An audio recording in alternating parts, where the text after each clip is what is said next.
We were sitting around my in-laws' antique mahogany dining table when my father-in-law slid the luxury Mediterranean cruise itinerary toward me. My name was not just removed, it was violently crossed out in thick red ink. "We have decided to make this family only with no outsiders," he announced to the silent room. I did not cry. I did not scream. I just smiled, politely excused myself, and pulled out my phone to cancel the $30,000 deposit I had paid on my personal platinum card. Their exclusive family vacation was about to become a very quiet staycation. My name is Chloe. I am 35 years old, and for 5 years of marriage, I played the supportive wife to a man who never once stood up for me. Before I continue this story, let me know where you are watching from in the comments below. Hit like and subscribe if you have ever had to remind someone of your worth when they tried to treat you like an option. Growing up on the south side of Atlanta, I learned early that respect was something you had to earn and demand. I built my high net worth wealth management and luxury concierge firm from the ground up. I manage portfolios for athletes, entertainers, and tech founders. I am entirely self-made. But to my in-laws, Reginald and Vivian, self-made is just a polite synonym for new money. They live in a sprawling, historic estate in Buckhead, surrounded by manicured gardens and neighbors who care more about zip codes than character. Reginald is a retired judge who still treats every conversation like a courtroom proceeding where he holds the gavel. Vivian is a country club socialite who weaponizes passive aggression with a sweet southern drawl. Every Sunday dinner at their estate was an exercise in emotional endurance. The dining room was suffocating, decorated with heavy velvet drapes and oil portraits that seemed to scowl down at me. This particular Sunday felt even more oppressive than usual. The air was thick with the smell of roasted lamb and simmering resentment. As soon as my husband Julian and I walked through the heavy oak doors, the dynamic was instantly set. Julian is a highly successful orthopedic surgeon, respected in the operating room, but the moment he crosses his parents' threshold, he shrinks. He reverts into a spineless mama's boy, desperate for Reginald's nod of approval and Vivian's affection. The front door opened again, and the entire energy of the house shifted. Andre, Julian's younger brother, walked in with his wife, Mackenzie.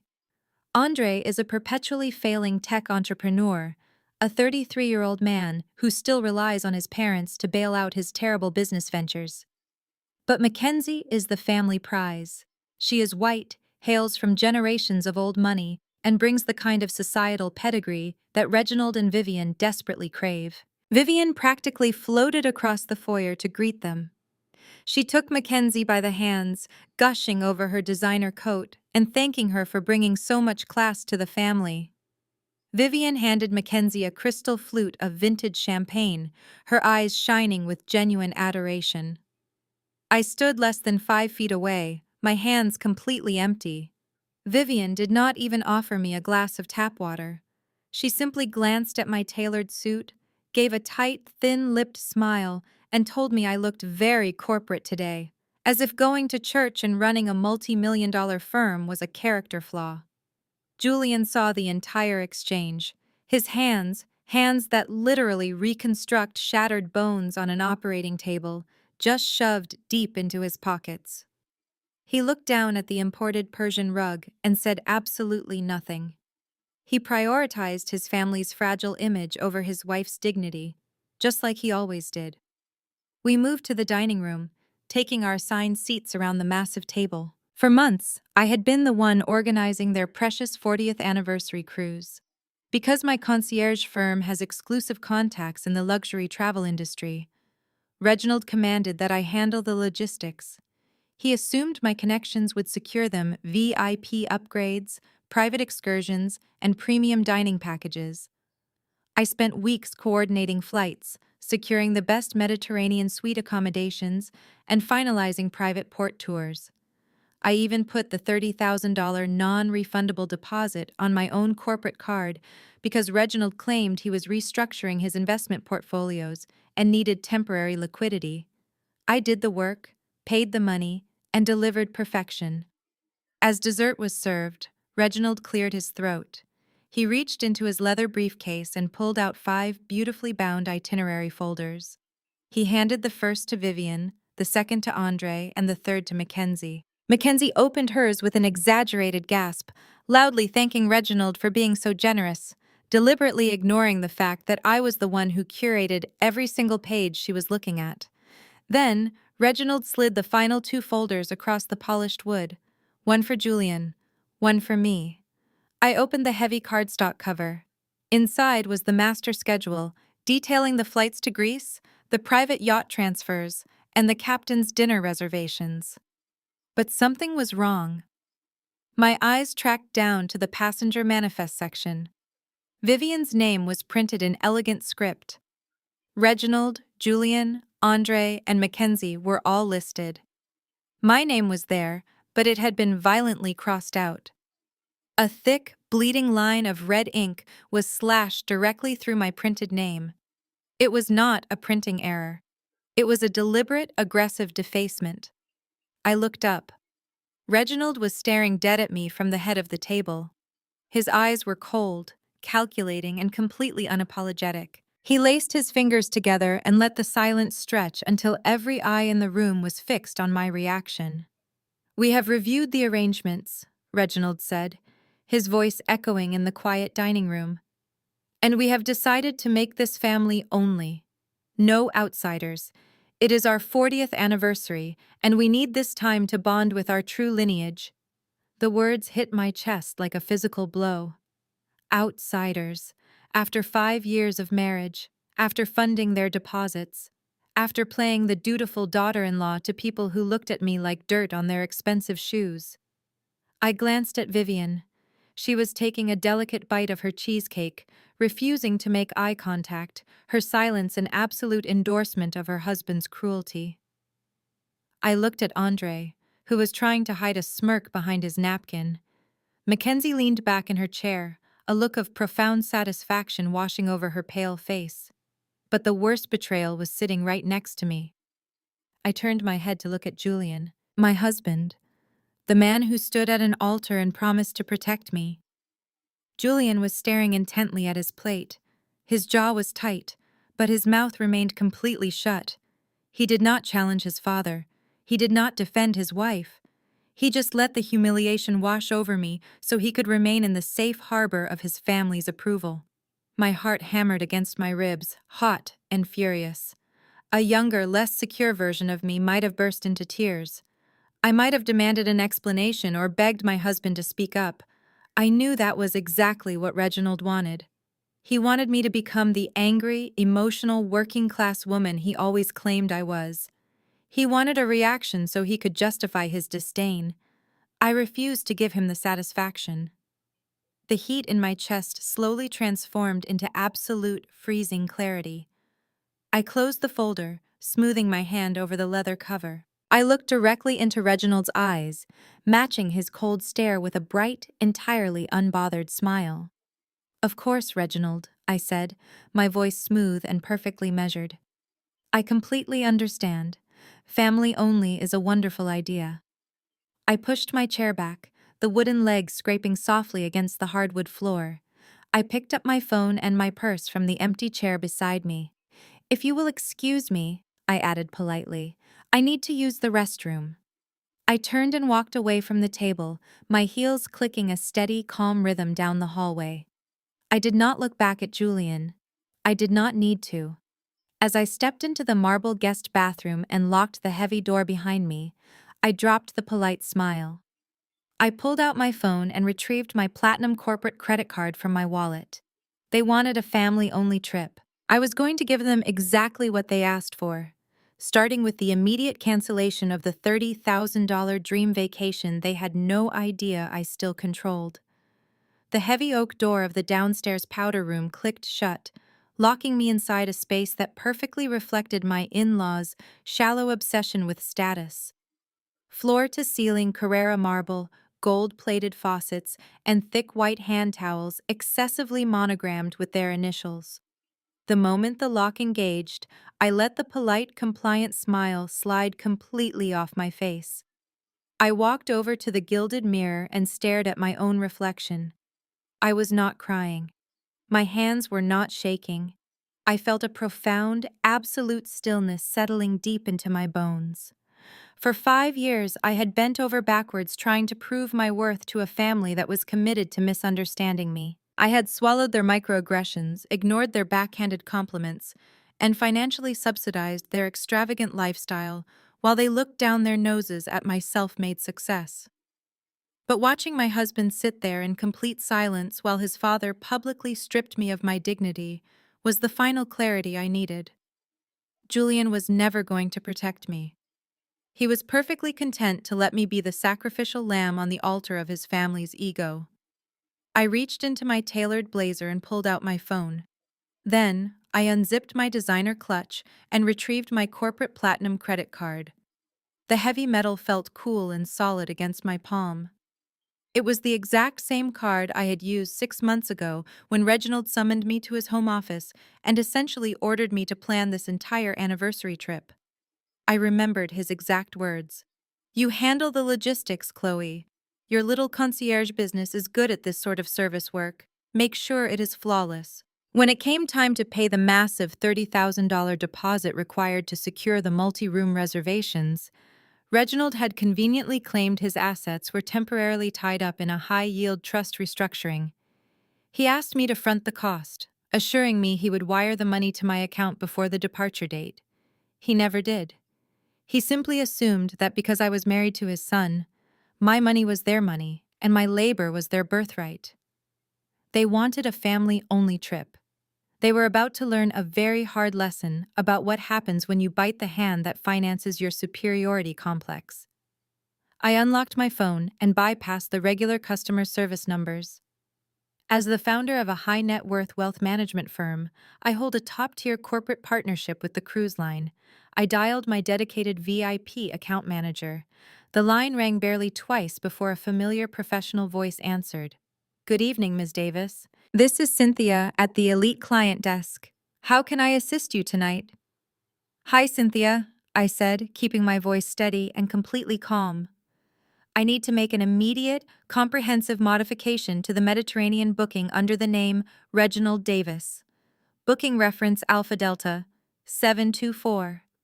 I heard the rapid clacking of a keyboard on her end. "I have it right here, Ms. Davis. The Grand European voyage departing from Miami in exactly 4 days. 2 owner suites, 1 premium balcony, private helicopter transfers in Santorini, and the exclusive Amalfi Coast wine tasting package. What modifications are we making today?" "I want to cancel the entire reservation," I said. "Every room, every excursion, every transfer. I want the whole itinerary completely wiped from the system." The keyboard clacking stopped instantly. There was a brief pause. "Ms. Davis, I need to inform you that we are well past the standard cancellation window. For a package of this magnitude, canceling 4 days before departure usually incurs a 100% penalty. The $30,000 deposit would be completely forfeit. Are you absolutely certain you want to proceed?" I smiled at my reflection in the mirror. "Cynthia," I said smoothly, "could you please check my corporate tier agreement? I believe my firm's diamond status includes a specific clause regarding emergency cancellations and penalty waivers." A few more clicks. "Oh, I sincerely apologize, Ms. Davis. You are absolutely correct. Your corporate partnership tier allows for penalty-free cancellations at any time, with a full credit returned to the primary cardholder. I am processing the complete cancellation right now." I stood in the quiet bathroom and listened to the sound of those keystrokes. With every click, another piece of Reginald and Vivian's grand, boastful anniversary tour evaporated into digital dust. The sweeping ocean views, the private butler service, the captain's dinner they had undoubtedly bought new formal wear for. All of it was gone, erased, replaced by an empty manifest. "The reservation is officially canceled," Cynthia confirmed a minute later. "I have voided all boarding passes and released the suites back into the general inventory. The full $30,000 credit is being routed back to your platinum card as we speak. You should receive an email confirmation momentarily." "Thank you, Cynthia. You have been incredibly helpful. Have a wonderful evening." I ended the call just as my phone buzzed in my hand. A bright notification flashed across the screen from my banking app. A $30,000 credit had successfully posted to my account. It was done. I took a moment to truly process the magnitude of what I had just orchestrated. In 4 days, Reginald, Vivian, Andre, Mackenzie, and my coward of a husband were going to pack their exorbitant amount of designer luggage. They were going to ride to the Miami port in whatever rented luxury vehicle Julian had undoubtedly paid for. They were going to strut up to the VIP check-in desk, expecting the royal treatment, only to be told that they did not exist in the system. They would have no rooms, no boat, and absolutely no backup plan. The best part was knowing they could not fix it. Reginald loved to project the image of a wealthy, untouchable patriarch, but I knew the truth. Through my connections in the Atlanta financial circles, I had heard the whispers. Reginald was drowning in debt. His pension barely covered the maintenance on their massive estate, and his country club fees were chronically past due. There was absolutely no way he could drop another $30,000 on the spot to buy new tickets. I turned the gold-plated handles of the sink and let the cold water run over my hands. I washed them with Vivian's expensive imported rose soap, enjoying the rich lather. I dried my hands carefully on one of the monogram towels, making sure to leave a slight damp spot right on the letter V. I opened my clutch and pulled out my signature red lipstick. I applied it perfectly, pressing my lips together to ensure the color was sharp and immaculate. I checked my hair, smoothed the lapels of my blazer, and took one final, deep breath. The woman who walked into this bathroom was a supportive, compromising wife trying to keep the peace. The woman walking out was a completely different entity. I unlocked the heavy oak door and stepped back out into the warmly lit hallway. I could hear the faint sounds of their voices drifting from the dining room. They were probably laughing, celebrating their newly purified family circle, completely unaware of the financial guillotine hanging directly over their heads. I squared my shoulders, pasted that bright, unbothered smile back onto my face, and began walking toward the dining room. The trap was officially set. The dining room was already buzzing with loud and self-satisfied laughter by the time I made my way back down the hallway. I paused just outside the archway, taking a moment to observe the people who had spent the last 5 years trying to make me feel small. They looked entirely triumphant. The tension that had clouded the room just 10 minutes ago was completely gone, replaced by the giddy energy of a family that had successfully purged its unwanted element. Andre was leaning back in his heavy wooden chair, swirling a glass of Cabernet while holding court.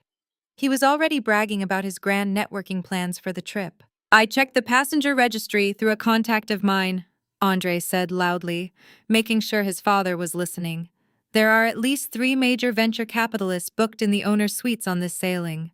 I plan to spend my evenings in the ship's cigar lounge. A few expensive cigars, some premium scotch, and I will have the seed funding for my new tech platform secured before we even dock in Athens." Reginald nodded approvingly, his chest puffed out with paternal pride. "That is exactly how the game is played, son. You have to put yourself in the room with the right people. Proximity to power is half the battle." It was almost comical. Andre's last 3 business ventures had completely tanked, bleeding through hundreds of thousands of dollars of what I assumed was Reginald's money. He did not need a cigar lounge to secure funding. He needed a miracle. But in this house, delusion was served as the main course. I stepped fully into the dining room, my heels clicking sharply on the hardwood floor. The laughter instantly died down. Vivian abruptly stopped pouring wine, and Julian visibly stiffened in his chair, his eyes darting toward me with a look of pure panic. He was bracing himself for an argument. He thought I had gone to the bathroom to cry, and that I was returning to cause a scene that would embarrass him. Instead, I offered the room a warm, bright smile. I glided back to my chair and casually picked up my designer purse. Mackenzie noticed my relaxed demeanor and immediately narrowed her eyes. She could not stand it when I did not play the victim. She leaned forward, resting her chin on her hand, and let out a soft, patronizing sigh. It really is for the best, Chloe, Mackenzie said, her voice dripping with fake sympathy. You work so hard. You look exhausted all the time. Taking a week off alone here in Atlanta will be good for you. You can use the quiet time to catch up on your little bookkeeping business without any distractions. My little bookkeeping business. It was her favorite insult. Mackenzie had never worked a day in her life, relying entirely on her family's massive trust fund to fund her lifestyle. She knew perfectly well that I ran a highly successful wealth management firm that handled multi-million-dollar portfolios for elite clients. But calling it a little bookkeeping business was her way of reminding me of my working-class roots. She wanted to shrink my self-made success down to something she could dismiss. A few hours ago, that comment would have made my blood boil. But knowing what I had just done, her arrogance was nothing short of delicious. You are absolutely right, Mackenzie, I said, keeping my voice light and agreeable. Running a business takes a lot of focus. And honestly, I think it is beautiful that you all are taking this time for yourselves. Family bonding is crucial. You all deserve exactly what is coming to you on this trip. Reginald looked slightly confused by my lack of resistance, but he quickly masked it with a smug smile. I am glad you are being mature about this, Chloe. We will be sure to send you a postcard from Santorini. Please do, I replied cheerfully. I walked over to Julian. My husband was exhaling a long, shaky breath, looking at me like I had just spared his life.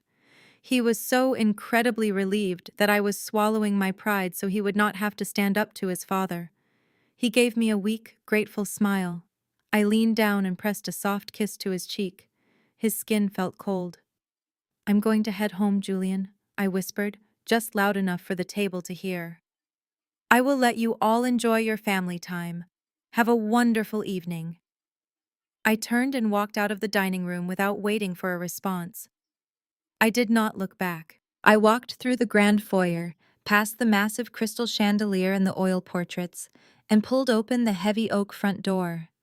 The cool Atlanta evening air hit my face, crisp and refreshing. I walked down the sweeping brick driveway toward my car.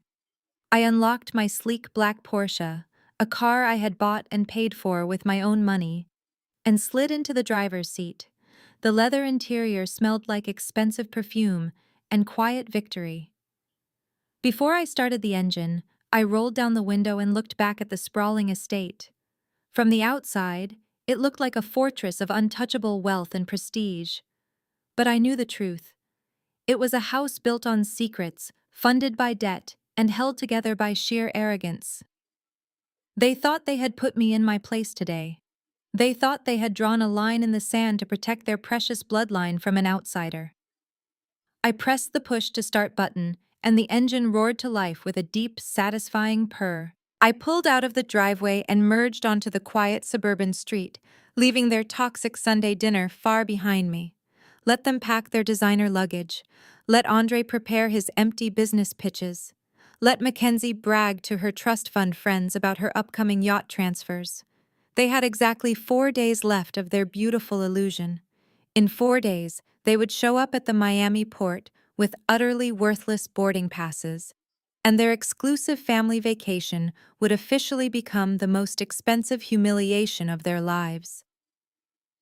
3 days before their supposedly grand departure, I was sitting on the emerald green velvet chaise lounge in our master bedroom, sipping a cup of black coffee and watching a masterclass in absolute delusion.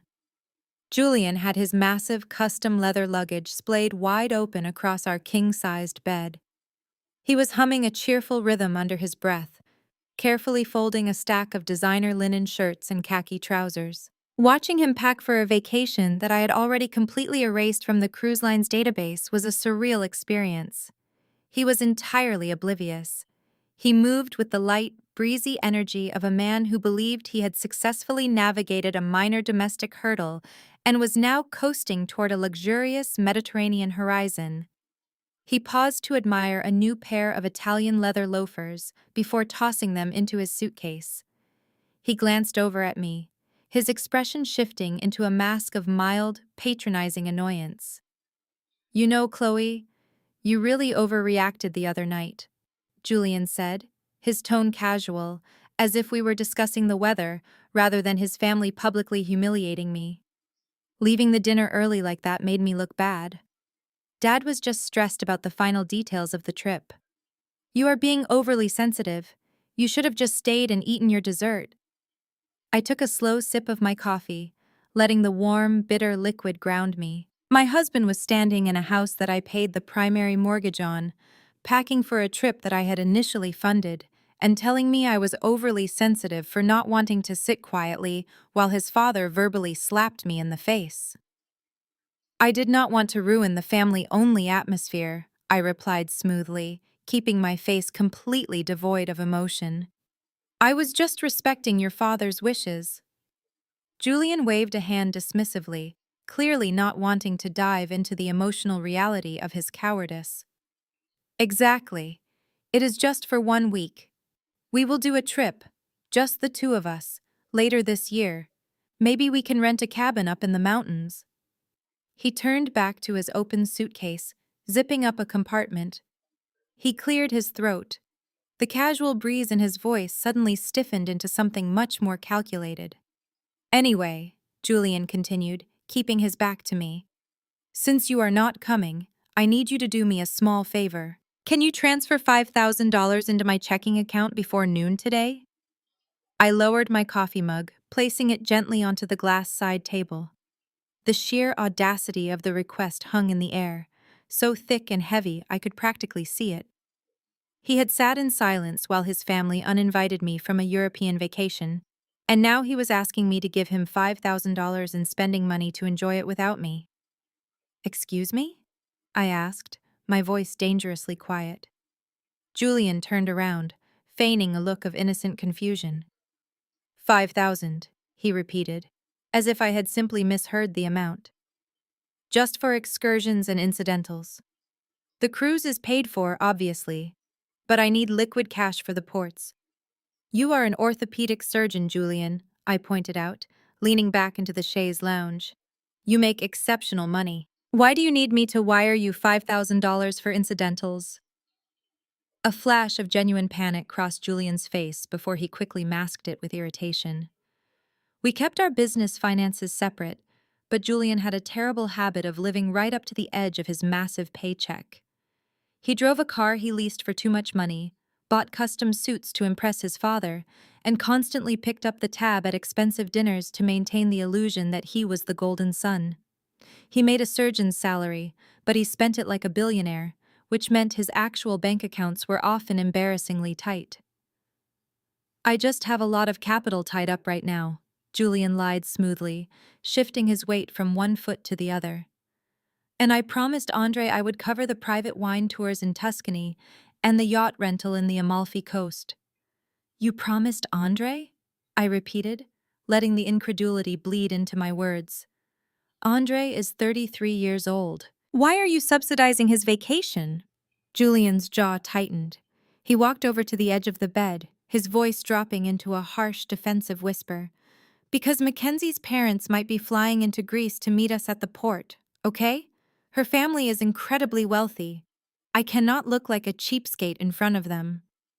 Andre is trying to pitch her father on his new tech platform. If I do not cover the luxury excursions, it makes our whole family look broke. I need to maintain the standard. I stared at him, dissecting the pathetic reality of his situation. He was not asking for $5,000 to enjoy his vacation. He was asking for $5,000 to buy the approval of his white, trust fund sister-in-law and her billionaire parents. He was perfectly willing to let his own wife be treated like an unwanted stray dog, but he was terrified of looking inadequate in front of Mackenzie's family. No, I said simply. Julian stopped moving. The bedroom fell completely silent, save for the hum of the central air conditioning. What do you mean, no? He asked, his voice rising in pitch. I mean exactly what the word implies, Julian. No. I am not transferring $5,000 into your account. The Bank of Chloe is officially closed. Julian's face flushed a deep, angry red. He threw a folded shirt down onto the mattress. Are you seriously going to be this petty? It is $5,000, Chloe. Your firm clears that in an hour. You make that money in your sleep. Are you really going to let my family look bad over a grudge? I stood up from the chaise lounge, smoothing out the fabric of my silk trousers. I walked slowly toward him, my heels sinking softly into the plush carpet. I did not raise my voice. I did not have to. I am not being petty, Julian. I am simply respecting your father's boundaries. He made it perfectly clear that this is a family-only vacation. Outsiders are not allowed. And as an outsider, it would be highly inappropriate for me to meddle in the family finances. Chloe, please, Julian pleaded, the anger in his voice instantly transforming into desperation. If I do not book the Amalfi yacht by tomorrow, we lose the reservation. Mackenzie is already telling her friends about it on Instagram. If I show up without the funds, my dad will be furious, and Mackenzie will never let Andre hear the end of it.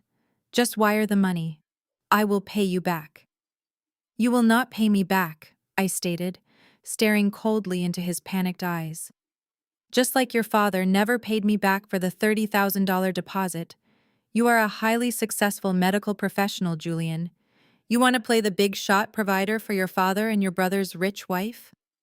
Go right ahead. But you are not going to use my money to build your stage. I turned my back to him and walked toward the bedroom door. You have 3 days until your flight, I called over my shoulder without looking back. Figure it out yourself. I stepped out into the hallway, leaving the door wide open behind me. I could hear the sound of Julian pacing frantically across the bedroom floor, muttering curses under his breath. He was staring down at his empty wallet and his half-packed designer luggage, entirely consumed by the terror of a crumbling facade.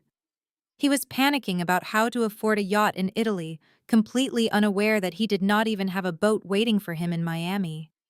The next morning, the atmosphere in our house was brittle enough to snap. Julian was aggressively avoiding eye contact with me, burying his face in his phone as he furiously typed out messages, likely begging his credit card companies for a temporary limit increase to cover his Italian yacht rental. I let him sweat. Instead of engaging, I walked into my expansive walk-in closet and pulled down my own set of vintage leather travel trunks. I hauled them into the center of the master bedroom and began laying out an assortment of silk resort wear, oversized sunglasses, and designer swimwear. Julian walked in carrying a stack of dry cleaning, freezing when he saw my open luggage. "What are you doing?" he asked, his voice laced with sudden suspicion. "I thought you said you were staying here." I carefully folded a sheer linen cover-up and placed it into the trunk. "I was going to stay here," I said smoothly, not bothering to look up. "But Mackenzie was right. The house is too quiet, and I do have a lot on my plate." I realized sitting around Atlanta while my husband is touring the Mediterranean with his family is not exactly good for my mental health. So, I booked myself a last-minute solo trip. Julian's posture instantly stiffened. "Where?" "A private spiritual wellness retreat in Sedona, Arizona." I lied without missing a beat. "It is completely off the grid. Deep meditation, daily yoga, silent hikes through the red rocks. They actually confiscate your electronics upon arrival, so you can fully disconnect from the outside world. I leave this afternoon." The visible wave of relief that washed over Julian's face was almost comical. All the tension in his shoulders instantly melted away. He was not worried about me traveling alone. He was not disappointed that he would not be able to reach me. He was thrilled. If I was in Sedona, completely disconnected from society, it meant I would not be showing up at the Atlanta Country Club or running into Vivian's gossipy friends at the local boutiques. I would not be around to accidentally reveal that I had been banned from their precious anniversary trip. My absence in Atlanta perfectly protected his family's carefully crafted narrative. "That is actually a fantastic idea, Chloe," Julian said, his voice dripping with forced enthusiasm. "You have been working so hard lately. You deserve some time to unplug and detox. A silent retreat sounds exactly like what you need." "Yes," I agreed, offering him a serene, perfectly practiced smile. "I think it is going to be incredibly illuminating." 2 days later, the morning of their grand departure arrived. Julian was a bundle of frantic, nervous energy. He had spent the last 48 hours practically living on his phone, frantically trying to shuffle funds around to cover his promised excursions. When the black stretch limousine pulled up to our driveway to take him to Reginald's estate, where the rest of the family was waiting to ride to the airport together, Julian grabbed his bags with trembling hands. He leaned in and gave me a distracted, hasty kiss on the cheek.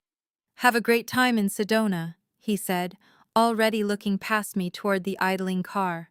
"Find your center. I will text you when we land in Greece, just in case you get your phone back." "Have a safe flight, Julian," I replied, my voice cool and steady. "Enjoy the family bonding." I stood on the front porch and watched him climb into the back of the limousine. As the heavy car pulled away, turning the corner and disappearing from sight, the polite, supportive wife persona I had worn for 5 years vanished with it. I walked back inside, locked the front door, and picked up my phone. "Marcus," I said when my private driver answered, "I am ready. Bring the car around." 10 minutes later, I was sliding into the plush leather back seat of my customized Escalade. But I was not heading to Hartsfield-Jackson International Airport to catch a commercial flight to Arizona. "Take me to the DeKalb Peachtree Private Aviation Terminal, Marcus," I instructed, checking my watch.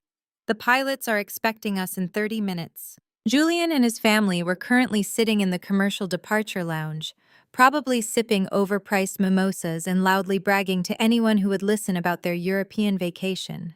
They were flying first class, an expense Reginald had undoubtedly put on a high-interest credit card to maintain his wealthy patriarch image. But I did not do commercial lines. My wealth management firm owned a fractional share in a Gulfstream jet, and today, that jet was taking me exactly where I needed to be. When we arrived at the private tarmac, I bypassed security completely, walking straight up the air stairs and into the luxurious cabin. The flight attendant handed me a crystal glass of sparkling water before I even sat down. "Clear skies all the way to Florida, Ms. Davis," the captain announced over the intercom. "We will have you on the ground in just under 2 hours." I leaned back into the cream leather seat and watched the Atlanta skyline shrink beneath the clouds. I was not going to a silent retreat in the desert. I was flying directly to the epicenter of the impending disaster. I was flying to Miami. The thick, humid air of southern Florida hit me the moment I stepped off the jet. A sleek black car service was already waiting on the tarmac to whisk me away. As we drove through the vibrant, sun-drenched streets of Miami, my anticipation began to build into a sharp, thrilling edge. I had my assistant book the absolute best accommodation the city had to offer, not just for the luxury, but for the strategic vantage point. The car pulled up to a towering, ultra-luxury glass hotel situated right on the waterfront. I handed my keys to the valet and walked into the grand lobby, bypassing the regular check-in desk and heading straight for the VIP concierge. Within minutes, I was riding the private elevator up to the top floor. I unlocked the double doors of the penthouse suite, and the sheer scale of the room took my breath away. It was a sprawling oasis of modern art, white marble floors and floor-to-ceiling windows. But I did not care about the imported Italian furniture or the massive soaking tub. I walked straight across the living room and pushed open the heavy glass doors leading out to the wraparound balcony. The warm ocean breeze caught my hair as I stepped out into the sunlight. I walked to the glass railing and looked down. There it was.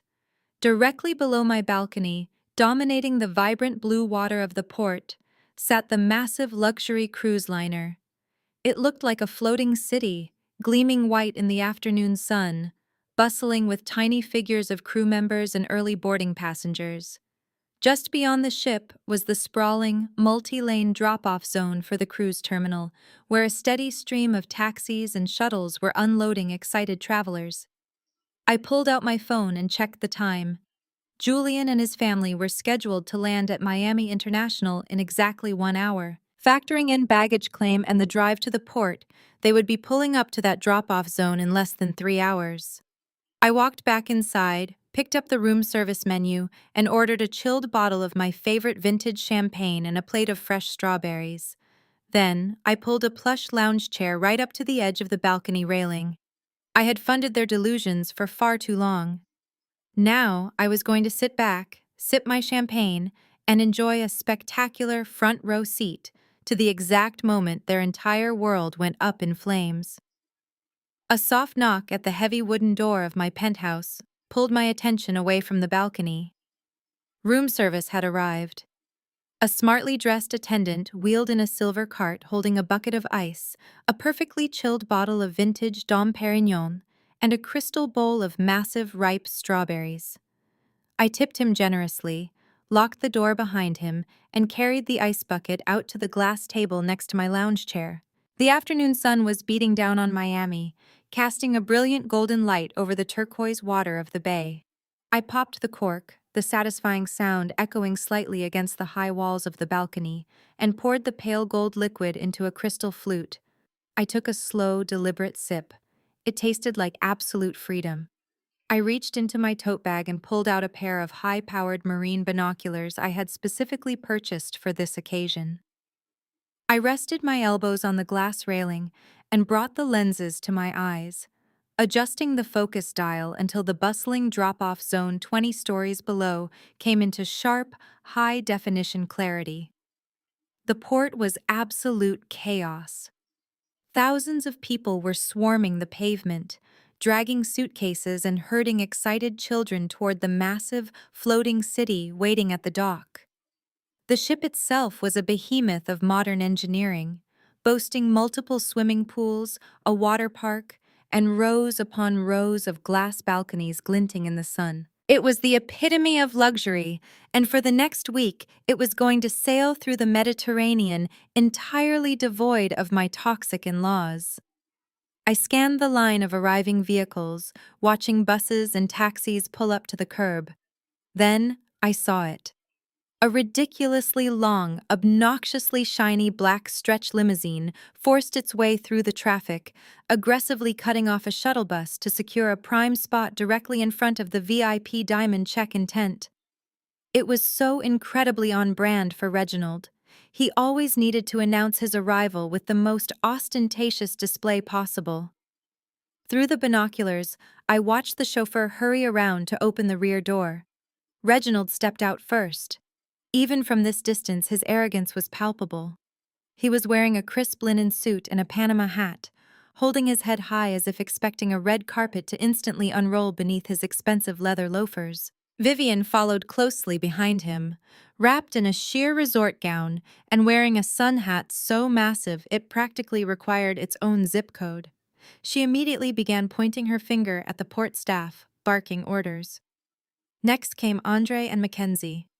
Mackenzie was dressed head to toe in loud, recognizable designer labels, her blonde hair perfectly styled for the travel vlog I was sure she was already filming. Andre draped an arm around her waist, looking incredibly smug, holding a thick leather cigar case in his free hand. He was probably already rehearsing his fake business pitches, preparing to scam wealthy investors while spending money his brother did not actually have. Finally, Julian emerged from the limousine. He looked stressed. His shoulders were tense as he hovered near the trunk, watching the chauffeur unload an absolutely staggering mountain of luggage. There had to be at least a dozen massive suitcases, all coordinated, all dripping with hardware. I knew for a fact Julian had put those bags on his high-interest credit card just last week. He handed the driver a cash tip, trying to maintain his posture of easy wealth, but I could see the anxiety radiating off him. He was a man walking on a financial tightrope, completely unaware that I had just removed the safety net. I kept the binoculars pressed to my eyes, tracking their movements. Reginald did not even glance at the massive line of regular passengers waiting to drop off their bags. Instead, he snapped his fingers at a porter and pointed directly to the exclusive diamond tier check-in pavilion. The pavilion was a beautiful, shaded area with plush seating, complimentary champagne, and dedicated agents waiting to whisk elite guests right onto the ship. Reginald led the charge. The family strutted past the barricades with their noses in the air, Mackenzie visibly laughing at the long line of normal people sweating on the sidewalk. They looked like royalty arriving at their coronation. I lowered the binoculars and placed them carefully onto the glass table. I picked up my phone, unlocked the screen, and opened the clock application. I set a timer for exactly 10 minutes. 10 minutes was all it would take. It would take 2 minutes for the porter to load their excessive luggage onto a brass cart. It would take 3 minutes for Reginald to proudly present his passports and the printed confirmation number at the mahogany desk. It would take another 2 minutes for the agent to type the number into the system and get a bright red error screen. Then would come the confusion, the retyping, the frowning, and finally, the call for the floor supervisor to explain that the reservation simply did not exist. I pressed start on the timer and picked up my champagne glass. The wait was the most satisfying meditation I had ever experienced. I did not check my emails. I did not think about my firm. I just watched the numbers on my phone tick down, imagining the precise moment the color would drain from Reginald's pompous face. 5 minutes left. Julian was probably checking his watch, eager to get to the onboard bar. 3 minutes. The supervisor was definitely shaking their head right now, explaining that the primary cardholder had voided the transaction. 1 minute. Vivian was likely raising her voice, demanding they fix the machine. 10 seconds. 9. 8. I took another sip of champagne, my eyes locked on the digital numbers. 3, 2, 1. The timer chimed with a soft, pleasant melody. I dragged my finger across the screen to silence it. For a single second, there was only the sound of the ocean breeze. Then my phone vibrated so violently it rattled against the glass table. The screen lit up, flashing a photo of Julian I had assigned to his contact years ago. The call was coming in right on cue. The illusion had shattered, the panic had set in, and my husband was desperately calling the one person he thought could save him. I let it ring 3 times, enjoying the visual of him standing in that pavilion, sweating through his custom shirt, before I slowly dragged the green button across the screen to answer. "Hello, Julian," I answered, keeping my tone light and perfectly pleasant, as if I had not a care in the world. "Chloe, thank God you picked up," Julian gasped into the receiver. The background noise on his end was chaotic. I could hear the loud hum of the crowded cruise terminal, the rolling of luggage wheels, and the sharp, irritated voice of Vivian complaining about the humidity. Julian was breathing heavily, the panic evident in every syllable. "There is a massive problem here at the port. The check-in agent is saying our entire reservation is voided. She claims the system shows no record of us ever being booked on this ship." I took a slow sip of my champagne, savoring the crisp bubbles. "Voided?" I repeated, injecting just the right amount of mild surprise into my voice. "That sounds very stressful, Julian." "Stressful?" "Chloe, it is a complete disaster." Julian was practically hyperventilating now. "Mackenzie is throwing a fit. Andre is yelling at the porters. You booked this trip through your corporate account. You have to call your concierge desk right now and figure out what went wrong. Tell them they made a mistake and they need to reinstate our owner suites immediately. We are standing here looking like fools." Before I could respond, there was a loud scuffling sound over the phone. I heard Julian give a sharp yelp of protest, followed by the heavy, authoritative breathing of my father-in-law. Reginald had snatched the phone right out of his son's hand. "Listen to me very carefully, Chloe," Reginald barked. His voice was a low, dangerous rumble, the exact tone he used to intimidate people in his courtroom decades ago. "I do not know what kind of incompetent administrative error your little firm made, but you are going to fix it right this second. I have my family standing in the heat like common tourists. You call whoever you need to call, apologize for your mistake, and get our boarding passes printed. Do I make myself clear?" I walked back to the glass railing of my balcony and picked up my binoculars. Down below, I could see Reginald perfectly. He had the phone pressed hard against his ear, his face flushed an angry, blotchy red. Vivian was fanning herself furiously with a travel brochure, while Mackenzie stood off to the side, aggressively tapping her designer heel against the pavement with her arms crossed. Julian looked entirely defeated, rubbing his temples in distress. I smiled, letting the warm Miami breeze wash over my face. I watched Reginald puff out his chest, waiting for me to apologize and scramble to do his bidding. "I am afraid I cannot do that, Reginald," I said smoothly. My voice was calm, completely devoid of the panic or subservience he expected. "What did you just say to me?" Reginald demanded, his volume rising loud enough that a nearby family actually turned to stare at him. I lowered the binoculars and leaned against the railing. "I said I cannot fix your reservation." There was no administrative error. I called my concierge desk 3 days ago and canceled the entire trip. Every suite, every excursion, every private dinner. It is all gone. There was a dead, stunned silence on the line. The background noise of the terminal seemed to fade away, leaving only the sound of Reginald's ragged breathing. When he finally spoke, his voice was trembling with a mixture of shock and pure rage. "You canceled it?" he hissed. "You maliciously destroyed my 40th anniversary trip? Who gave you the right to touch my family vacation?" "You did, Reginald," I replied, my tone turning sharp and precise. "You stood in your dining room and announced that this was a family-only trip. You made it abundantly clear that outsiders were not welcome. So I completely agreed with you. I realized it would be highly inappropriate for an outsider like me to finance and manage your luxury vacation. I wouldn't dare meddle in a family-only trip, Reginald. You said it yourself. Outsiders should not handle the family finances." The silence stretched again, thick and heavy. I picked up my binoculars just in time to watch the absolute fury explode across Reginald's face. He pulled the phone away from his ear for a second, glaring at it as if the device itself had just insulted him, before slamming it back against his head. "You ungrateful, spiteful little woman," Reginald roared. "You think you are so clever? You think canceling a few reservations is going to ruin me? I do not need your corporate perks. I do not need your little concierge contacts. I am a retired judge of the Superior Court. I have more influence and capital than you could ever dream of." "That is wonderful news," I said, taking another leisurely sip of champagne. "Then you should have no problem sorting this out yourself. I will march right up to that diamond desk and buy new tickets with my own money," Reginald spat, his ego completely overriding any sense of logic. "I will buy the penthouse suites.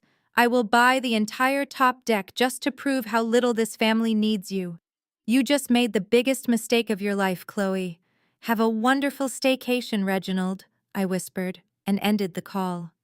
I tossed my phone onto the lounge chair and brought the binoculars back to my eyes, completely captivated by the unfolding drama below. I watched Reginald shove the phone back into Julian's chest.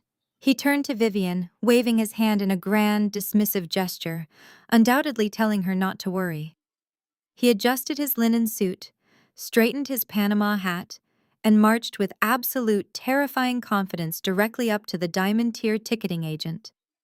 He pulled a sleek leather wallet from his breast pocket and slapped a credit card down onto the mahogany counter. He was demanding new tickets. He was demanding the best rooms on the ship. He was trying to buy his way out of the humiliation I had just handed him. I let out a soft, genuine laugh. Reginald was putting on a magnificent performance, but I knew the script better than he did. Reginald claimed he had his own money. He claimed he could buy the top deck.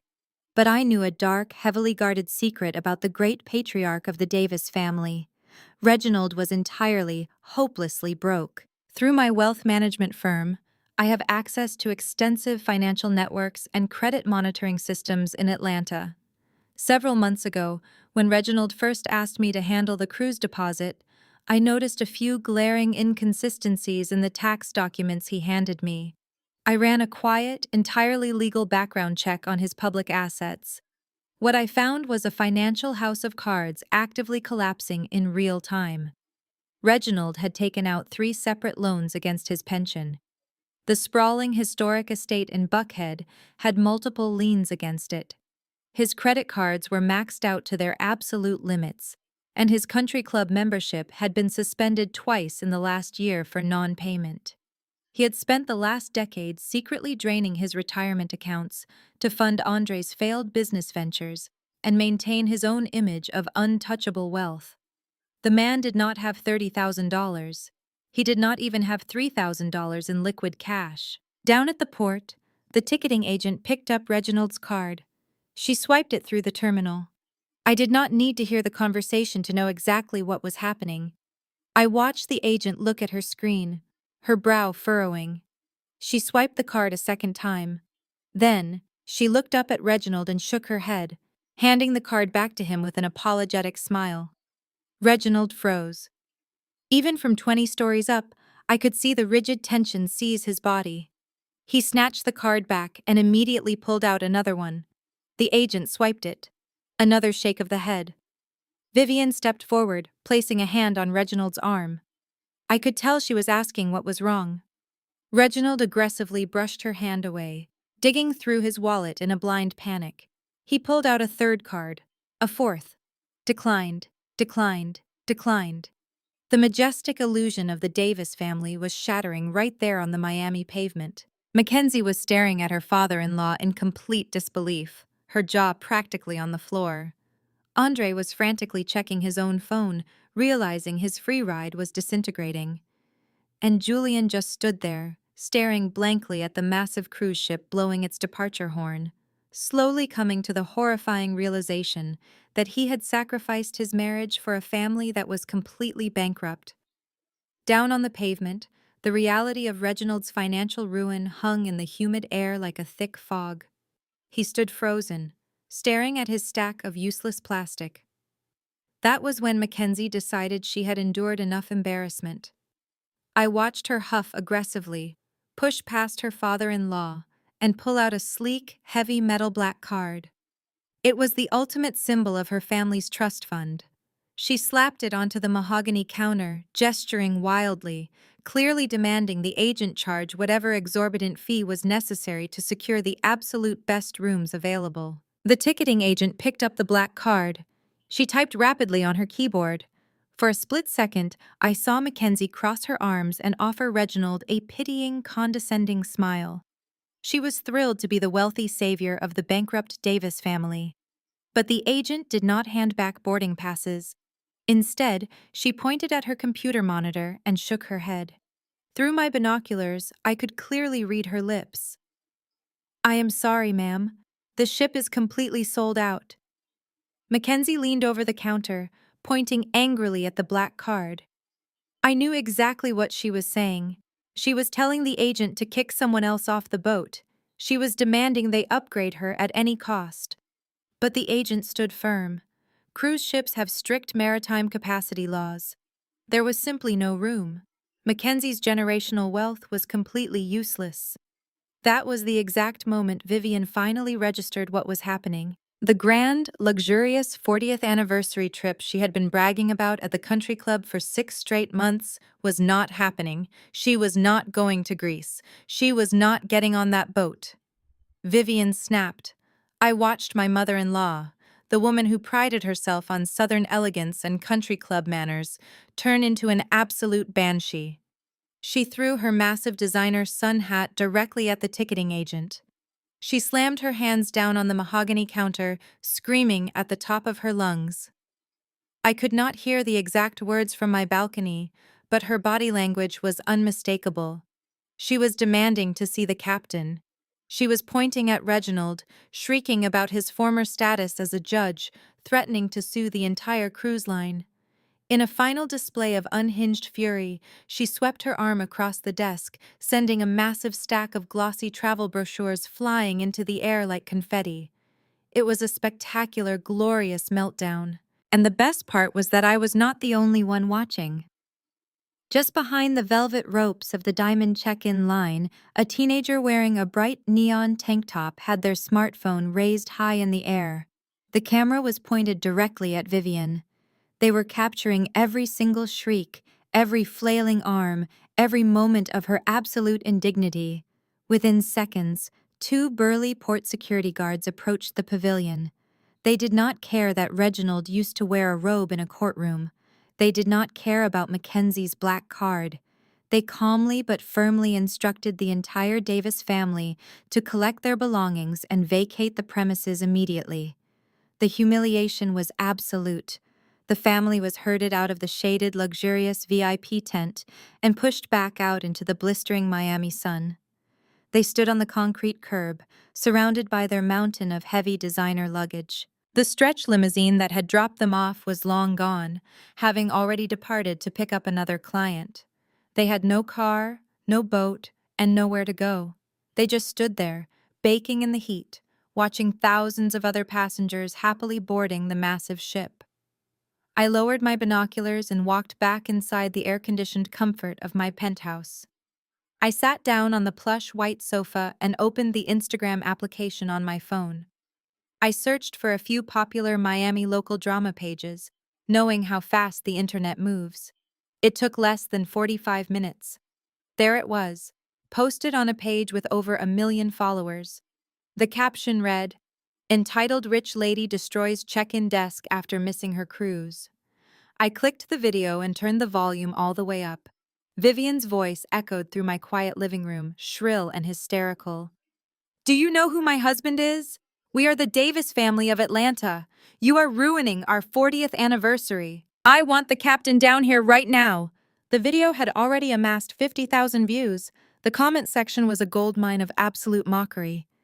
People were tearing apart her outfit, laughing at her entitlement, and pointing out the panicked, embarrassed expressions of the rest of the family standing behind her. Vivian's carefully curated image of refined, quiet luxury was completely obliterated in a 60-second clip of public hysteria. My phone buzzes in my hand, interrupting the video. It was a text message from Julian. Given the circumstances, a normal husband might have texted an apology. He might have asked why I canceled the trip, or begged me to help them find a hotel since his father was apparently completely broke. But Julian was not a normal husband. Julian was a man entirely consumed by his family's toxic obsession with appearances. I opened the message. It was a massive paragraph of pure, misdirected rage. "How could you do this?" Julian wrote. "Do you have any idea how embarrassing this is? Mackenzie's father was supposed to fly his private jet to Greece to meet us at the port in Athens. He was expecting us to host him on the ship. We are standing on the curb like homeless people right now. You humiliated me in front of Mackenzie. You made me look like a fraud to my own sister-in-law. How am I supposed to look her family in the eye after this? You completely destroyed my reputation with them." I stared at the screen, letting the reality of his words sink in. He did not care about the money. He did not care that his father had lied to him. He certainly did not care that they had deliberately excluded me from a vacation I had paid for. The only thing Julian cared about was the white gaze of Mackenzie's billionaire family. He was furious because he could no longer play the role of the wealthy, successful surgeon in front of the people he desperately wanted to impress. His entire identity was wrapped up in proximity to their power, and I had just ripped the mask right off his face. I did not reply. I locked my phone and tossed it onto the sofa cushion. Julian wanted to worry about his reputation. He had absolutely no idea what was coming next. The canceled cruise was just the appetizer. The real destruction was waiting back in Atlanta, buried deep inside the financial records he thought he had successfully hidden from me. Let them sweat on the curb. Let them figure out how to survive the week. I had a financial audit to conduct, and I was going to tear his precious reputation down to the studs. My phone did not stay quiet for long. Over the next hour, it became a relentless metronome of Julian's unraveling sanity. Sitting comfortably on my plush penthouse sofa, I watched the screen light up again and again with a barrage of text messages. He was cycling rapidly through the stages of grief, bouncing erratically between blind rage, pathetic bargaining, and aggressive victim blaming. "Are you ignoring me? Chloe, answer your phone right now. You cannot just leave us stranded here." Then, 10 minutes later, Mackenzie is crying. Her father is already asking for the ship's satellite phone number so he can reach us at sea. What are we supposed to tell him? You are ruining my brother's marriage. And then, the inevitable pivot to begging. Chloe, please. My dad's cards are being flagged for fraud. That is why they were declined. We do not have the liquid cash to book 5 people into a luxury hotel in Miami during peak season. Just wire me $10,000. Book us into the Ritz-Carlton or the Four Seasons. We will pay you back. I promise. Just do not let my family sleep on the street. I scoffed out loud. Reginald's cards were not flagged for fraud. They were completely maxed out. But Julian was still desperately clinging to the illusion that his father was a wealthy patriarch who just happened to be experiencing a minor banking error. And it was incredibly telling that even in his moment of absolute desperation, Julian was still demanding a 5-star resort.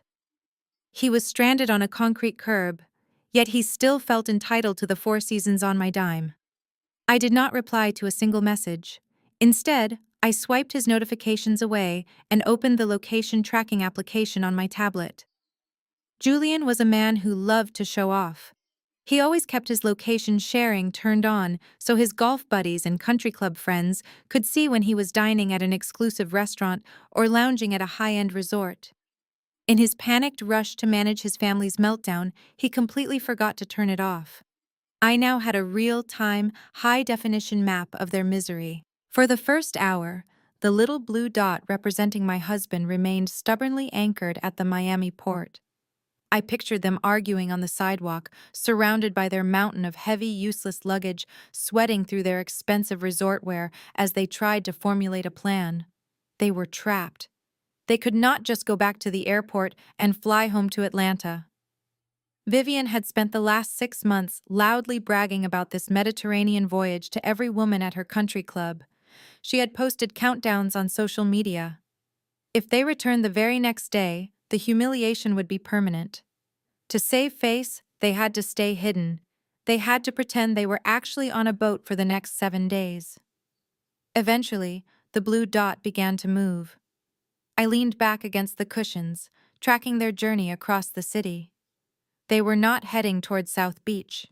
They were not moving toward Brickell or the wealthy waterfront districts. I watched the dot slowly travel away from the ocean, navigating away from the sparkling high-rises and luxury shopping centers.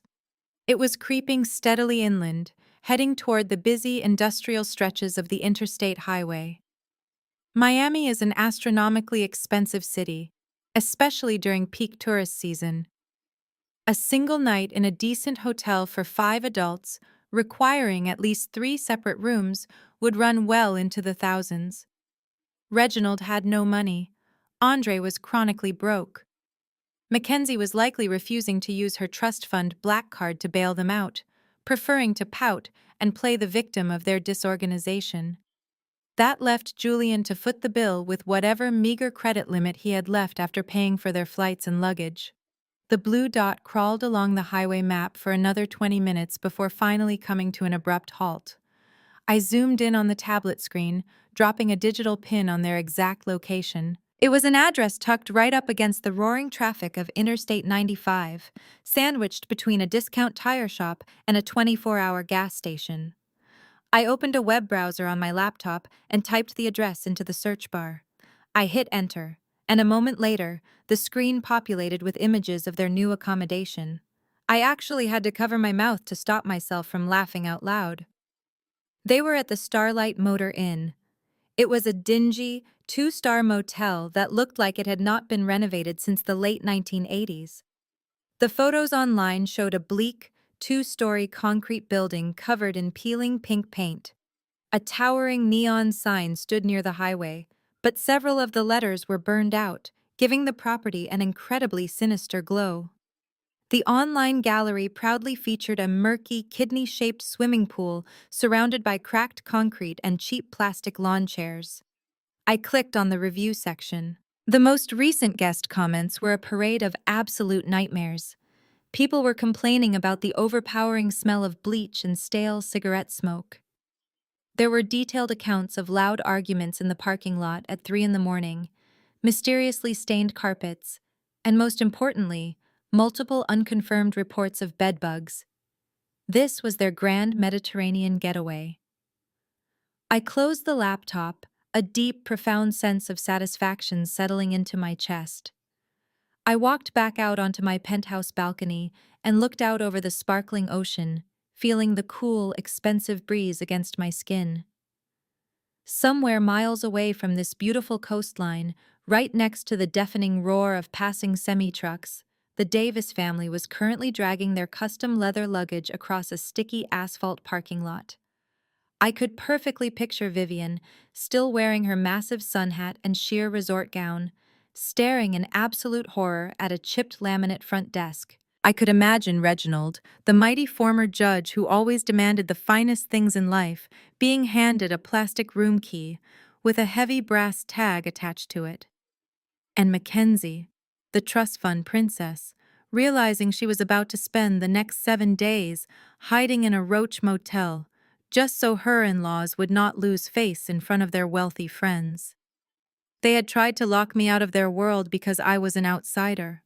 They told me I did not belong at their table. Now, they were exactly where they belonged. I took a deep breath, perfectly at peace, ready to begin digging into the financial audit that would ensure they could never afford to look down on me again. The next morning, I woke up to the sound of gentle waves crashing against the pristine shoreline directly below my penthouse balcony. I ordered a carafe of black coffee and a plate of fresh fruit from room service, setting my laptop and tablet up on the glass dining table. The Miami sun was pouring through the floor-to-ceiling windows, casting a warm, expensive glow over everything. It was the perfect environment to sit back and watch a masterclass in digital desperation. I opened the Instagram application on my tablet. I knew my in-laws. I knew they could never simply log off and suffer in silence. Their entire existence was fueled by the validation of the Atlanta Country Club elite. If they did not post about their luxury vacation, it was as if the vacation never happened at all. They were going to try and fake it, and I was going to capture every single humiliating detail. Vivian was the first to break the silence. Right around 10 in the morning, a new photo popped up on her feed. The caption read, "Day 1 at sea, soaking in the majestic Mediterranean sun, feeling incredibly blessed." I clicked on the image and immediately burst into laughter. Vivian had clearly forced Reginald to take the photo from an incredibly low, specific angle. She was lounging in a chair, wearing her massive designer sun hat and oversized sunglasses, smiling brightly at the camera. But the framing was hilariously tight. She had cropped out the peeling pink paint of the motel exterior and the murky kidney-shaped pool entirely. Behind her, all you could see was a patch of blue sky and a single generic palm tree. However, her cropping skills were not as flawless as she thought. If you zoomed in just slightly on the bottom left corner, you could see the armrest of the chair she was sitting on. It was not the plush, teak wood lounger you would find on a multi-million-dollar cruise ship. It was a cheap, sun-faded, white plastic lawn chair with a cracked edge. Even better, reflected perfectly in the dark lenses of her oversized sunglasses, was the unmistakable neon sign of the 24-hour gas station across the highway. I took a screenshot. By noon, Mackenzie joined the charade. As someone from a younger, more chronically online generation, Mackenzie was far more sophisticated in her deception, but also far more arrogant. She did not just rely on clever camera angles. She utilized artificial intelligence and the camera roll from her past vacations to construct an entirely fabricated reality. Mackenzie posted a carousel of 3 photos. The first was a picture of her posing in a stunning white sundress, leaning against a pristine white railing, with the deep, sapphire blue waters of the Aegean Sea stretching out behind her. The caption tagged a luxury resort wear brand and included the hashtags Santorini bound and generational wealth. It was a beautiful photo, but it was completely fake. I looked closely at the lighting. The sun hitting Mackenzie's face was harsh and directly overhead, typical of a Miami highway at high noon. But the lighting on the ocean background was soft, golden, and angled like a late afternoon sunset. She had used a background replacement filter to erase the Starlight Motor Inn parking lot and drop herself onto a Greek island. The second photo in her carousel was even more pathetic. It was a picture of two glasses of champagne clinking together against a backdrop of rolling ocean waves. I recognized that photo immediately. Mackenzie had posted that exact same picture 3 years ago during a trip she took to Cabo San Lucas. She had just cropped it differently and slapped a vintage filter over it to make it look new. I took another screenshot. I sat back and marveled at the sheer psychological weight of what they were doing. They were currently sitting in a roach-infested motel room next to an interstate highway. They were probably sweating, arguing, and rationing whatever limited funds Julian had left. Yet, instead of dealing with their reality, Vivian and Mackenzie were spending hours editing, cropping, and filtering photos just to ensure the women back in Buckhead still envied them. They were prisoners of their own pretentious image. As the evening approached, I waited for the main event. I knew Julian would not be able to resist contributing to the lie. He needed his wealthy father-in-law to believe he was providing a world-class experience for Mackenzie and Andre. Just after 7 o'clock, Julian made his post. It was a photo of a thick, juicy ribeye steak beside a loaded baked potato and a glass of red wine. The lighting was dim and moody. The caption read, "Exclusive dining at the captain's table. Incredible cuts tonight, truly a voyage to remember." I zoomed in on the photo, my eyes scanning the image like a forensic investigator. Julian was a terrible liar. He was trying to pass this off as a Michelin star experience on a luxury liner, but the details screamed highway roadhouse. The steak was served on a thick, heavy ceramic plate with a generic brown rim, the exact kind used by every mid-tier chain restaurant in America. Fine dining on a luxury cruise would utilize delicate, branded bone china. But the absolute nail in the coffin was the silverware. Resting right next to the baked potato was a steak knife with a thick, wooden handle. Etched right into the wood, faintly visible but undeniably there, was the logo for a popular, inexpensive national steakhouse chain. Julian had walked across the highway from the Starlight Motor Inn, sat down in a fluorescent-lit booth, and ordered a $20 ribeye, pretending he was dining with a maritime captain. I took a screenshot. But screenshots were not enough. I was not just saving pictures to laugh at them privately. I was building a legally and socially bulletproof portfolio of their fraud.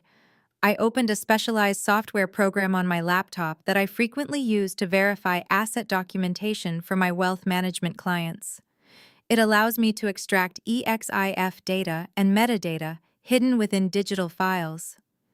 People like Julian and Mackenzie never strip the metadata from their uploads.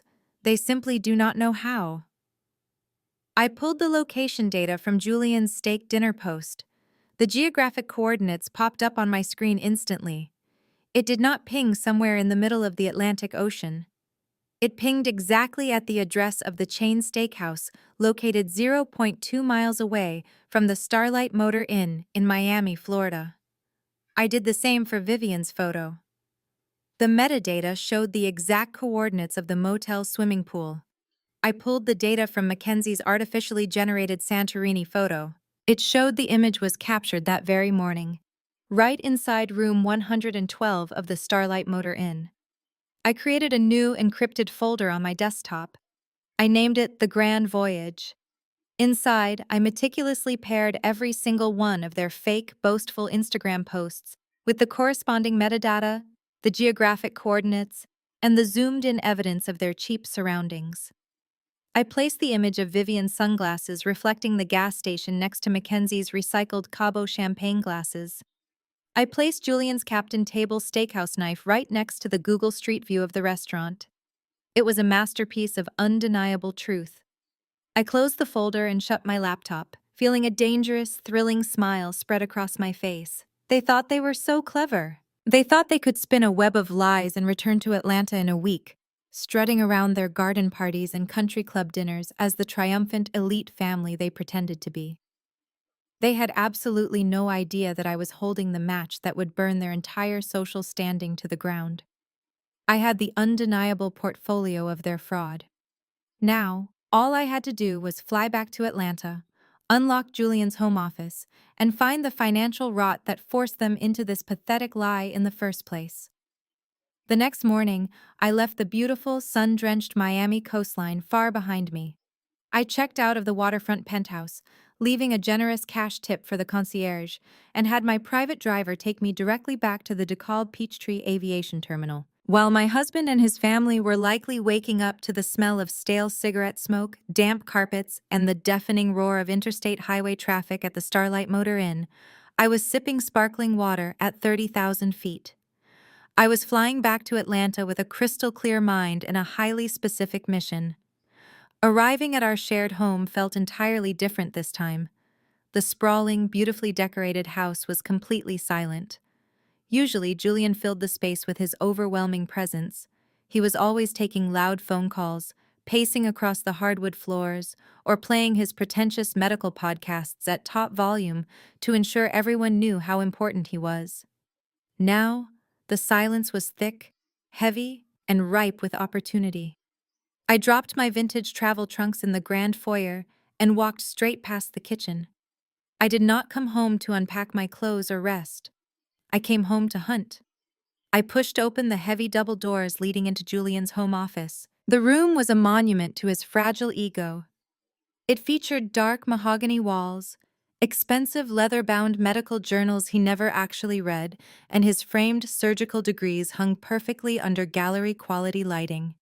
He wanted anyone who walked into this room to feel intimidated by his intellect and success. But beneath that polished, carefully curated surface, the room was an absolute disaster. In his frantic, panicked rush to pack for the luxury cruise he thought he was taking, Julian had completely abandoned his usual meticulous organization. Desk drawers were left half open. Dry cleaning receipts and expensive tags from his newly purchased resort wear were scattered carelessly across the expensive Persian rug. And sitting right in the middle of his massive leather desk blotter, completely unattended, was his iPad. I walked over and tapped the glass screen.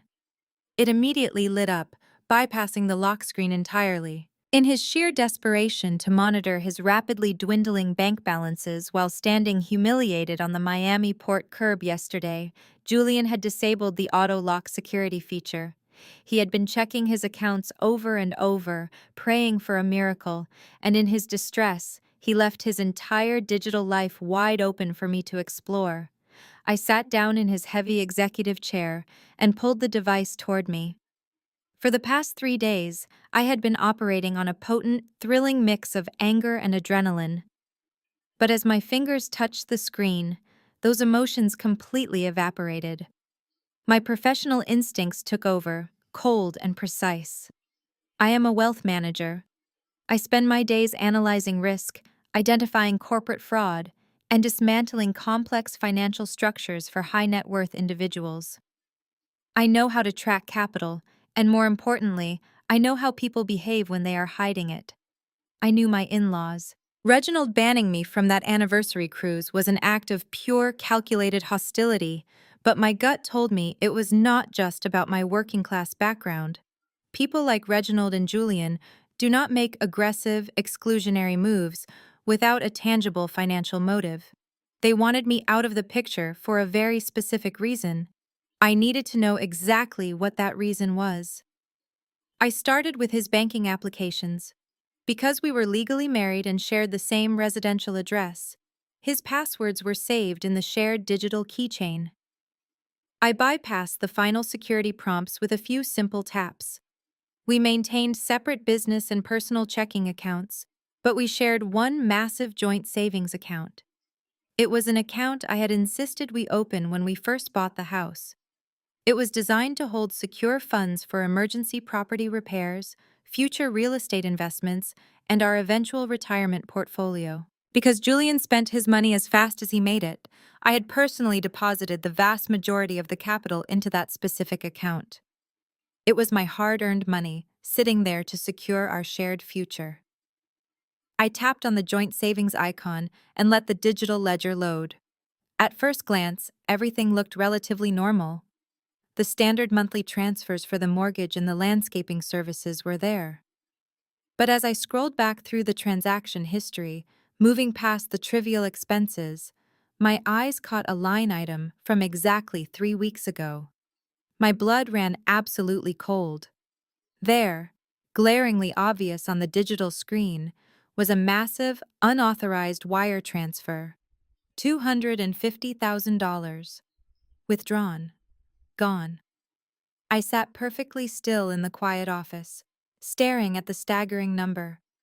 $250,000 had been seamlessly siphoned out of my financial safety net by the man who had stood at an altar and promised to protect me. Julian had not just failed to defend me at a family dinner, he had actively robbed me. He had even gone into the bank profile settings and temporarily changed the primary notification email address to his own private account just before initiating the wire, ensuring I would not receive the automated fraud alert. It was not a mistake. It was a highly calculated theft. But a wealth manager knows that money of that magnitude never simply disappears into the ether. It always lands somewhere. I tapped on the transaction details, expanding the routing information to track the destination of my stolen capital. The funds had not been moved to Julian's personal checking account. They had not been used to pay down his exorbitant luxury car lease or his ridiculous country club dues. The wire transfer was routed to a domestic banking institution deposited directly into a commercial holding account. The recipient was listed as an entity called Apex Innovations Limited Liability Company. I immediately pushed the iPad aside and reached into my tote bag. I pulled out my own fully encrypted work laptop and opened it on the desk. I connected to the secure home network and navigated straight to the Georgia Secretary of State Business Registry portal. I typed the name of the limited liability company into the public search bar and hit enter. The government system took less than 2 seconds to generate the official corporate filing documents.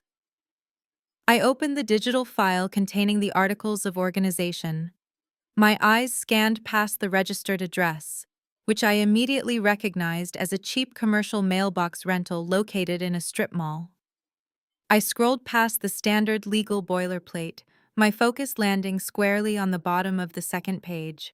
There, listed as the sole managing member, the chief executive officer, and the primary registered agent of the shell company, was a name I knew all too well: Andre Davis. The realization hit me with the force of a freight train.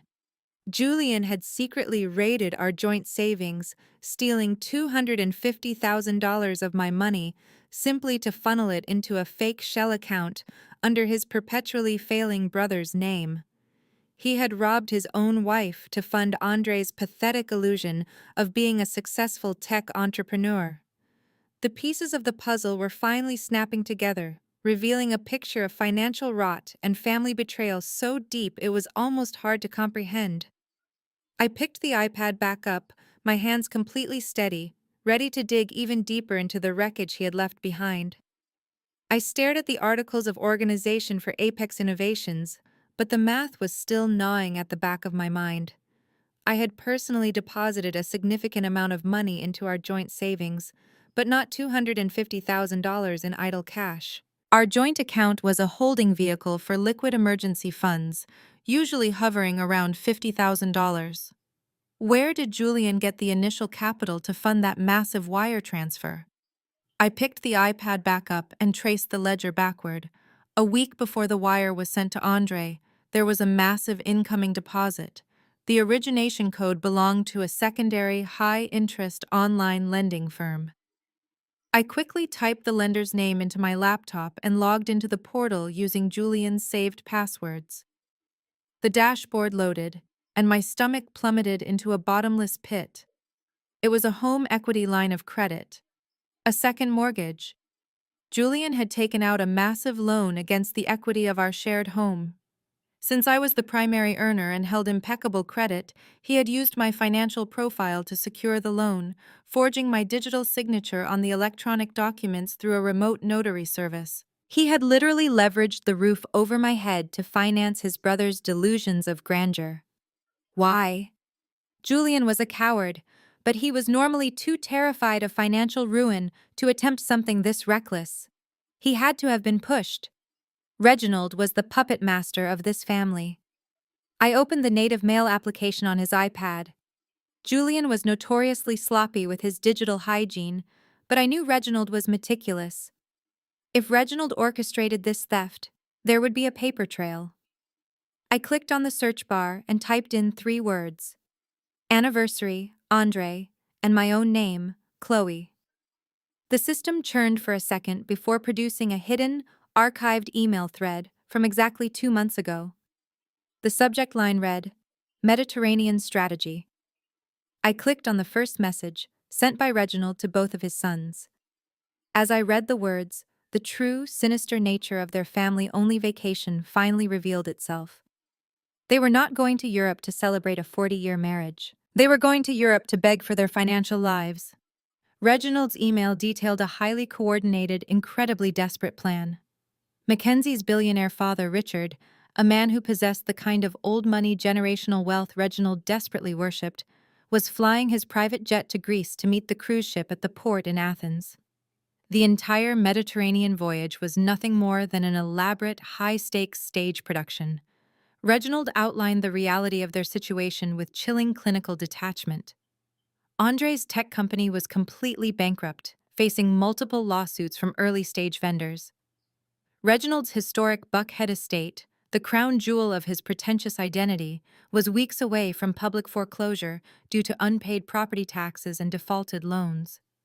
Their only salvation was to convince Mackenzie's father to inject a massive $2 million bailout investment into Andre's shell company. Reginald would then secretly skim enough off the top to save his own sinking ship before Richard ever noticed the discrepancy.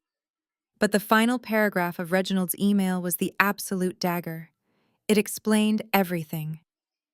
Julian had replied to the thread earlier, meekly asking how they were going to explain the massive excursion costs and the VIP suite upgrades to me since I was the one managing the bookings. Reginald's response was a masterclass in elitist cruelty. I read his exact words glowing off the screen.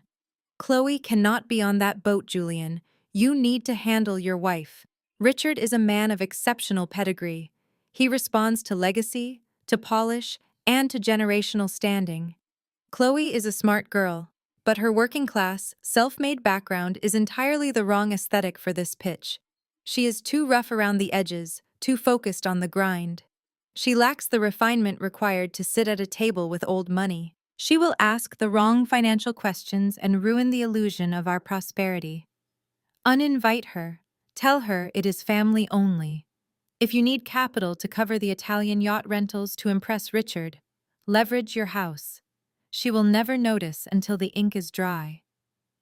I sat back in the heavy leather executive chair. The silence in the home office was deafening. I read that paragraph 3 times. Her working class, self-made background. She lacks the refinement. Leverage the house. She will never notice. They had looked at my success, the empire I had built with my own 2 hands from the south side of Atlanta, and dismissed it as tacky. They had stolen the equity from my home to buy expensive props for a fraudulent business pitch to a white billionaire. They did not just exclude me from a family vacation.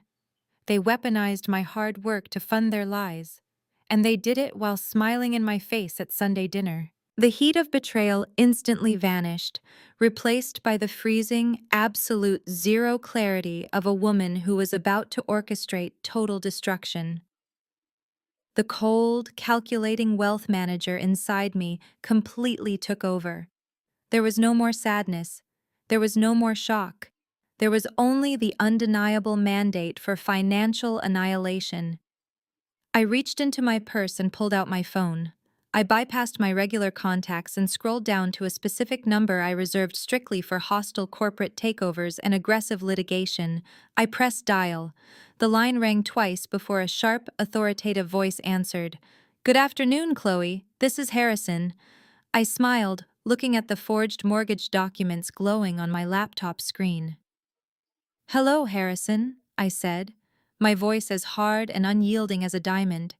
"I need your entire litigation team assembled by tomorrow morning. My husband and his father have just committed major wire fraud and forged my signature on a second mortgage. But before we file criminal charges, I need you to do some very specific shopping for me. What are we buying? Harrison asked, his tone shifting into pure business. I need you to contact the primary lien holder on Reginald Davis's historic estate in Buckhead, I instructed, pulling up the property records I had found earlier. The property is secretly in default. I want my private equity firm to purchase that debt immediately. Pay whatever premium the bank demands to expedite the transfer. I want to hold the deed to his house by the end of the week. Secondly, I want divorce papers drafted with an emergency asset freeze on all of Julian's accounts. Consider it done, Harrison replied smoothly. Are we anticipating resistance? I let out a soft, dark laugh. No, Harrison. They are currently hiding in a roach motel in Miami, pretending to be on a luxury cruise. By the time they return to Atlanta, they will have absolutely nothing left to fight with. The gloves are officially off. We are going to war.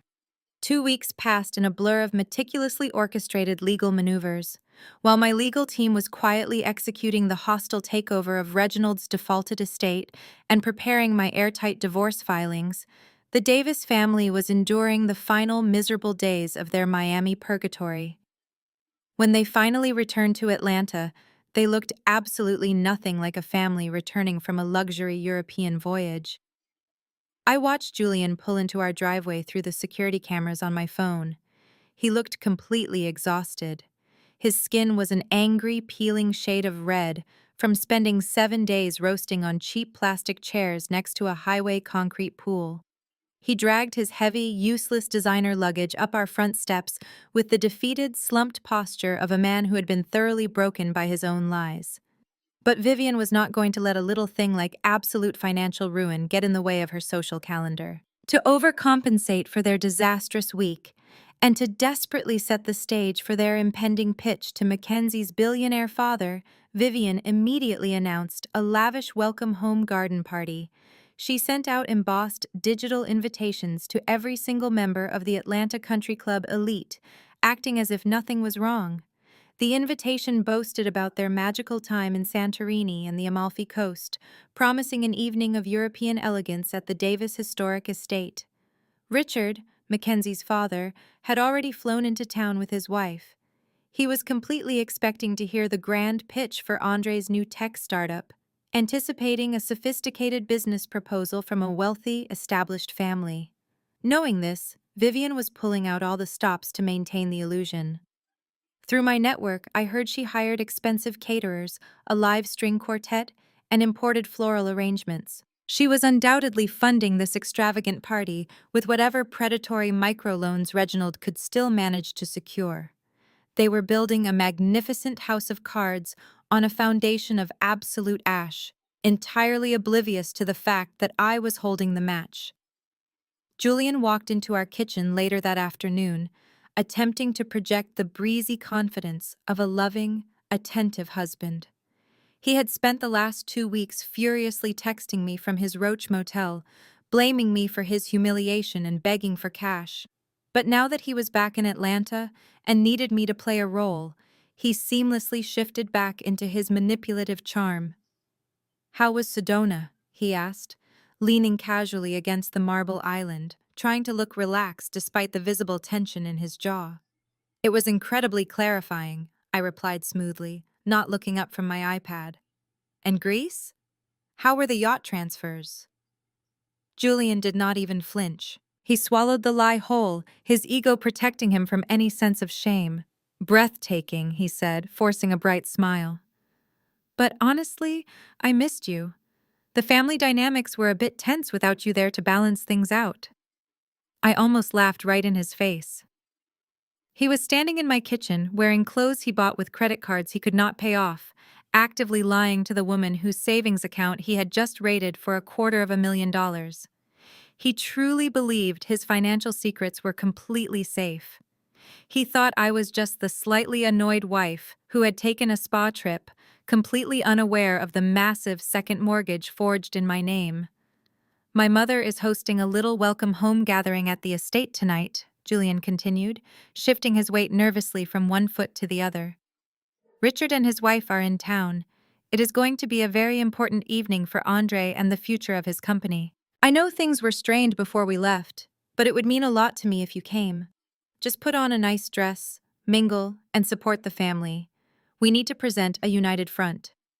I stared at him, dissecting the absolute audacity of his request. He wanted his quiet, supportive spouse. He needed the successful wealth manager wife on his arm to add a layer of legitimacy to the pathetic scam they were about to run on a billionaire. He needed me to stand there and smile while Reginald pitched a fake company to Richard, pretending we were all part of one big, wealthy, happy dynasty. I looked at his peeling sunburn and his desperate, calculating eyes. "I would love to come, Julian," I said, offering him a warm, perfect smile. "I think it is time we all got together and laid everything out on the table." Julian let out a massive, heavy sigh of relief, completely misinterpreting the weight of my words. "Thank you, Chloe. I really appreciate it. I promise I will make it up to you." He turned and went upstairs to shower, leaving me alone in the quiet kitchen. He thought he had successfully managed his wife. He had absolutely no idea that my private equity firm had officially closed on the debt of his father's estate that very morning. The transaction was complete. The deed had been transferred. I owned the manicured lawn they were about to party on. I owned the grand foyer where the string quartet was going to play. I owned the roof over their heads. I walked upstairs to the guest bedroom, entirely bypassing the master suite where Julian was getting ready. I did not just put on a nice dress. I had arranged for a professional makeup artist to arrive at the house an hour later. I sat in the chair and let her work, highlighting my features into sharp, untouchable perfection. I wanted to look exactly like the self-made woman Reginald claimed was too unrefined for his society friends. I walked into my massive walk-in closet and bypassed the understated, conservative dresses I usually wore to Vivian's events to keep the peace. Instead, I pulled out a stunning emerald green silk designer gown. It was a piece that commanded absolute attention the second you walked into a room, featuring a daring neckline and a sweeping train. I paired it with heavy diamond drop earrings and my sharpest stilettos. I looked at myself in the full-length mirror. The woman staring back at me was not a victim. She was not a supportive spouse, a stepping stone, or a working-class outsider to be used and discarded. Every ounce of compromise I had ever made for the Davis family was gone, replaced by the freezing, absolute zero clarity of a woman taking back her power. I picked up my designer clutch, feeling the weight of the manila envelopes folded neatly inside. I was going to this lavish garden party, but I was not going as a guest. I was going as their executioner. My driver pulled the customized Escalade up the sweeping brick driveway of the Davis estate. Vivian had truly outdone herself with the borrowed money, desperately trying to construct an illusion of impenetrable wealth. A valet in a crisp white uniform immediately opened my door. The sprawling front lawn had been completely transformed into an extravagant European garden party. Thousands of fairy lights were strung through the canopy of the ancient oak trees, casting a warm, magical glow over the manicured grass. A live string quartet was situated near the massive stone fountain, playing elegant classical music that drifted softly through the humid Atlanta evening. Waiters in black ties circulated with silver trays of expensive caviar hors d'oeuvres and crystal flutes of imported champagne. They were throwing a party fit for royalty, funded entirely by predatory microloans and absolute delusion. I stepped out of the vehicle, and the sheer power of my appearance caused an immediate ripple in the atmosphere. I wore a stunning emerald green silk designer gown that moved like liquid water around my ankles. The daring neckline and sweeping train commanded absolute attention, while my heavy diamond drop earrings sparkled brilliantly against the ambient light. My makeup was flawless, highlighting my features into sharp, untouchable perfection. As I walked up the stone pathway, the chatter near the entrance noticeably dimmed. Vivian was standing near the heavy oak front doors, aggressively networking with the president of her country club. When she turned and saw me, her fake welcoming smile completely froze on her face. She looked at my silk gown, then down at my designer stilettos, and I could see the immediate flash of deep insecurity in her eyes. I did not look like the working-class outsider she so desperately wanted me to be. I did not look like a woman who could be easily intimidated or brushed aside. I looked exactly like the woman who legally owned the ground she was currently standing on. I floated past my mother-in-law with a polite, icy nod and made my way to the backyard patio where the main bar was set up. Julian rushed over to me almost immediately. He looked incredibly nervous, his eyes darting frantically around the crowd to ensure no one was watching us too closely. He handed me a glass of champagne, his hand trembling slightly. "You look absolutely stunning, Chloe," Julian whispered, trying to force a tone of loving affection into his voice. "Thank you for coming. It means everything to me." "Thank you, Julian," I replied smoothly, taking a slow sip of the crisp champagne. "You have wonderful taste in everything but honesty." Julian swallowed hard, the muscles in his jaw ticking, but he said absolutely nothing. He was too terrified to engage in a real conversation. He quickly excused himself, claiming he needed to go fetch a drink for one of his father's former law partners. I watched him scurry away, a pathetic man entirely consumed by the heavy weight of his own fraudulent existence. I spent the next hour mingling flawlessly with the country club elite. I exchanged pleasantries with local politicians, complimented the extravagant outfits of the socialites, and nodded along to their trivial gossip. I navigated their world with absolute grace, proving that my self-made success granted me just as much polish as their inherited trust funds. Out of the corner of my eye, I spotted the primary target of the evening. Richard, Mackenzie's billionaire father, was standing near the massive catering tent. He was a tall, imposing white man with a stern, evaluating face, wearing a bespoke suit that undoubtedly cost more than Andre's entire net worth.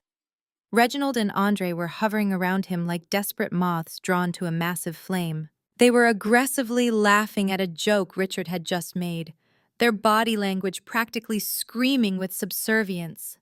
The entire party, the string quartet, the caviar, the fairy lights, it was all a highly choreographed stage set specifically to separate that man from $2 million.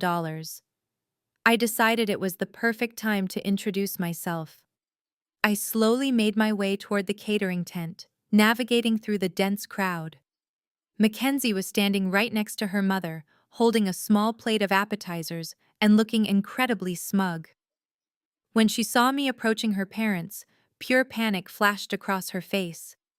She immediately stepped directly into my path, trying to physically block me from joining the conversation with the billionaire.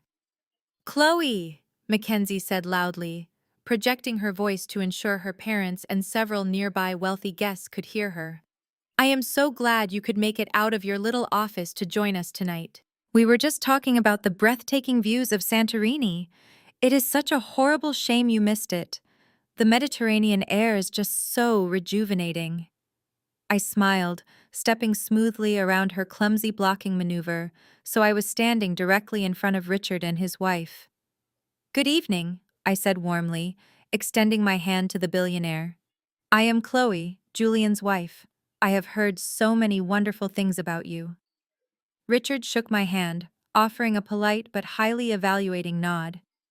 "It is a pleasure to finally meet you, Chloe," he said, his deep voice carrying a tone of quiet authority. Mackenzie immediately tried to reclaim the spotlight, desperate to assert her dominance and sell the lie to her father. "The private yacht transfers were absolutely my favorite part of the trip," she continued, her voice practically echoing over the string quartet. "Sailing right into the caldera at sunset. There is simply nothing like it in the world." I tilted my head, looking at Mackenzie with an expression of pure, innocent curiosity.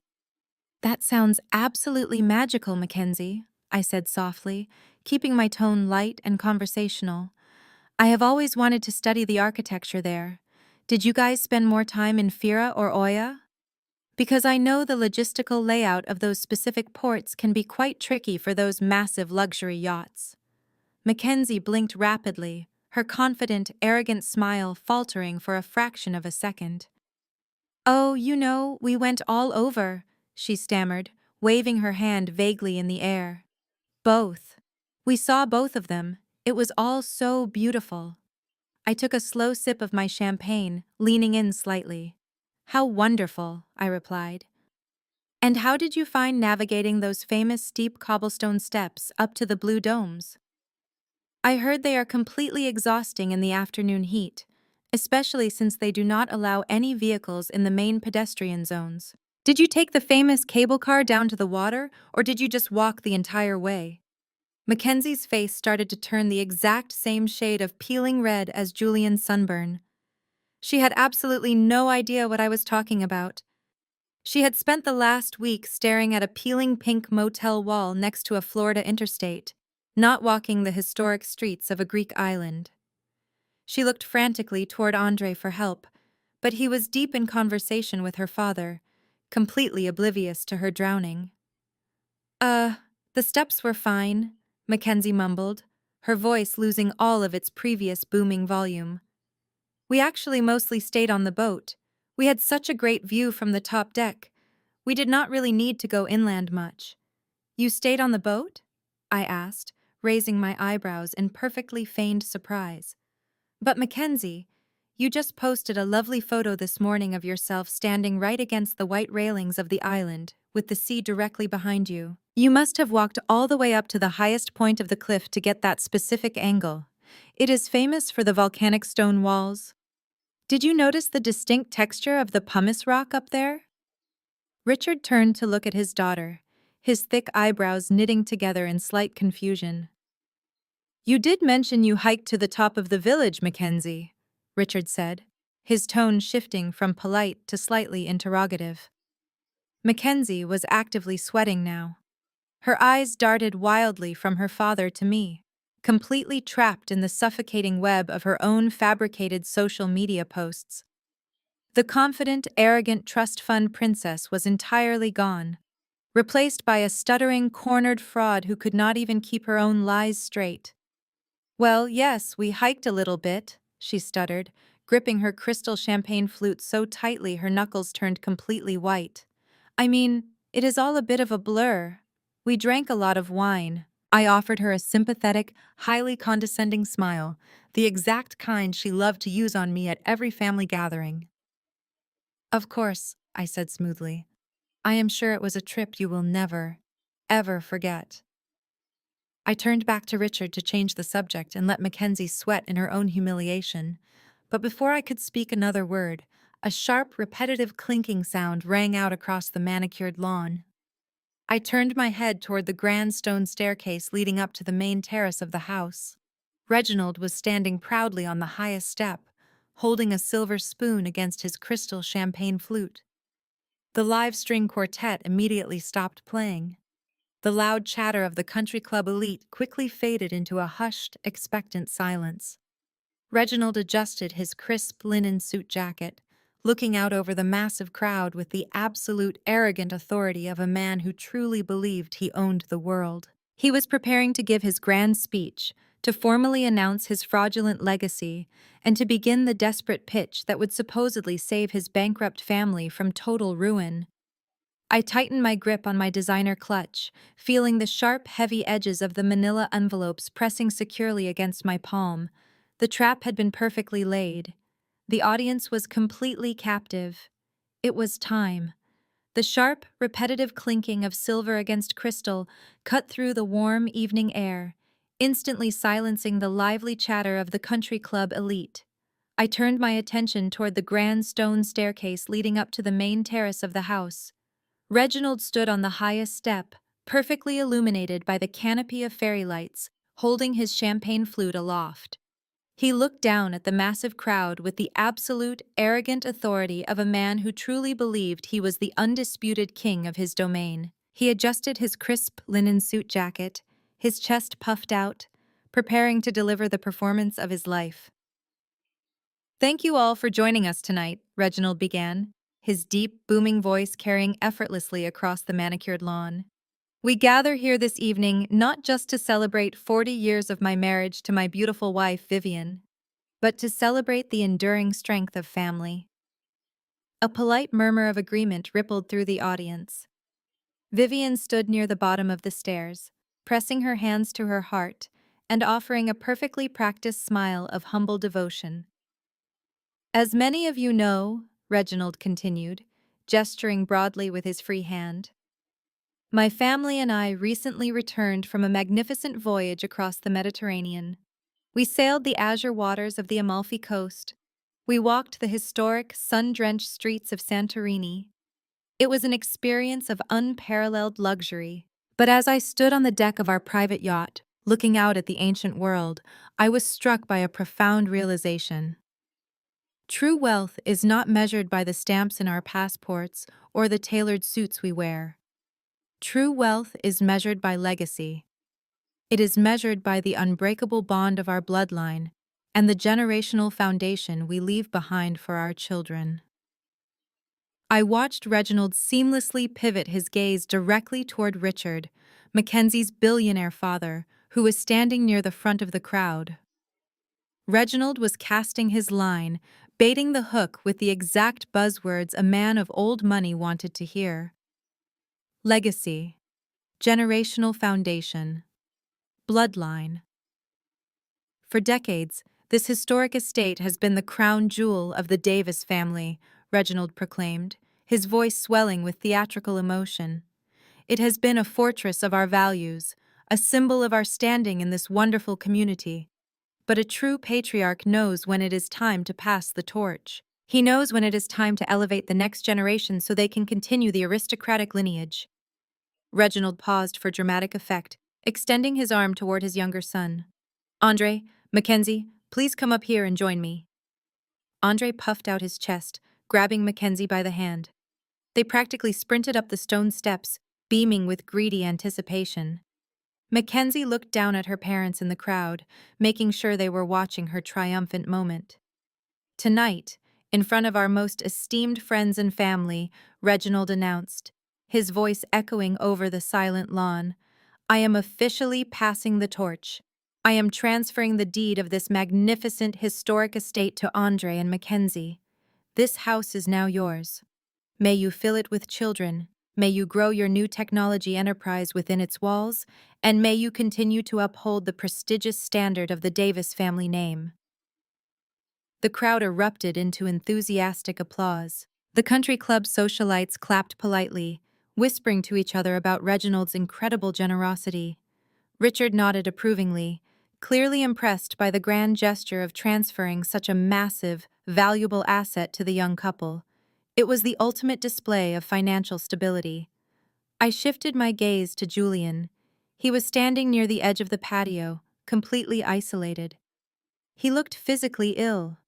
His face was pale beneath his peeling sunburn, and he was sweating profusely. He was clapping his hands together, forcing a rigid, agonizing smile, but his eyes were wide with terror. He knew his father was completely bankrupt. He knew this entire speech was a desperate, fabricated lie designed to scam Richard out of a $2 million investment. He knew the house was in default, but he was too much of a coward to stop it. As the applause reached its peak and began to naturally die down, I took a deep breath. I smoothed the front of my emerald green silk gown and stepped forward. I picked up a silver spoon from a nearby catering table and tapped it sharply against my own crystal champagne flute. The sound was bright, piercing, and impossible to ignore. The applause immediately stopped. Hundreds of heads turned in my direction. Reginald's triumphant smile faltered as he looked down at me from the top of the stairs, his eyes flashing with sudden defensive anger. "Excuse me," I said, projecting my voice clearly and confidently across the lawn. My voice did not shake. It carried the smooth, commanding cadence of a woman who was absolutely certain of her own power. I am so sorry to interrupt such a beautiful moment. But as Julian's wife, I feel it is only right that I say a few words to commemorate this truly unforgettable family trip. Reginald gripped the stone railing of the staircase, his knuckles turning white. "Chloe," he warned, his voice dropping into a low, threatening register intended only for me, but the microphone stand Vivian had set up nearby picked up the harsh edge of his tone. "This is not the time." "Oh, I think it is the perfect time, Reginald," I replied cheerfully. I turned to the hired audiovisual technician standing near the massive outdoor projector screen Vivian had rented. Vivian had planned to play a curated slideshow of their highly edited vacation photos after the toast. Earlier in the evening, I had quietly handed the technician a sleek silver flash drive, slipping him a crisp $100 bill and telling him it was a surprise presentation I had put together for my in-laws. I gave the technician a brief nod. "Hit the lights, please." The bright fairy lights strung through the oak trees instantly dimmed. The massive white projector screen hummed to life, illuminating the backyard with a stark, glowing rectangle. I stepped up to the microphone stand and pulled it from its cradle, holding it comfortably in my hand. "Let us take a look at this magnificent Mediterranean voyage, shall we?" I asked the crowd. I pressed the button on the remote the technician had handed me. The first image flashed onto the massive screen. It was the heavily cropped photo Vivian had posted to her Instagram account. The picture showed her smiling brightly in her oversized sun hat, the caption reading "Day 1 at sea," soaking in the majestic Mediterranean sun. "It looks incredibly relaxing, Vivian," I narrated, my voice echoing through the speakers. "The Mediterranean sun truly does wonders for the skin. But unfortunately, the framing of this photo leaves out some of the most charming local scenery." I clicked the remote again. The screen transitioned instantly to the unedited, fully zoomed-out version of the exact same photograph. A collective, sharp gasp ripped through the crowd. There, blown up to 10 feet tall for the entire Atlanta elite to see, was the peeling pink paint of the Starlight Motor Inn.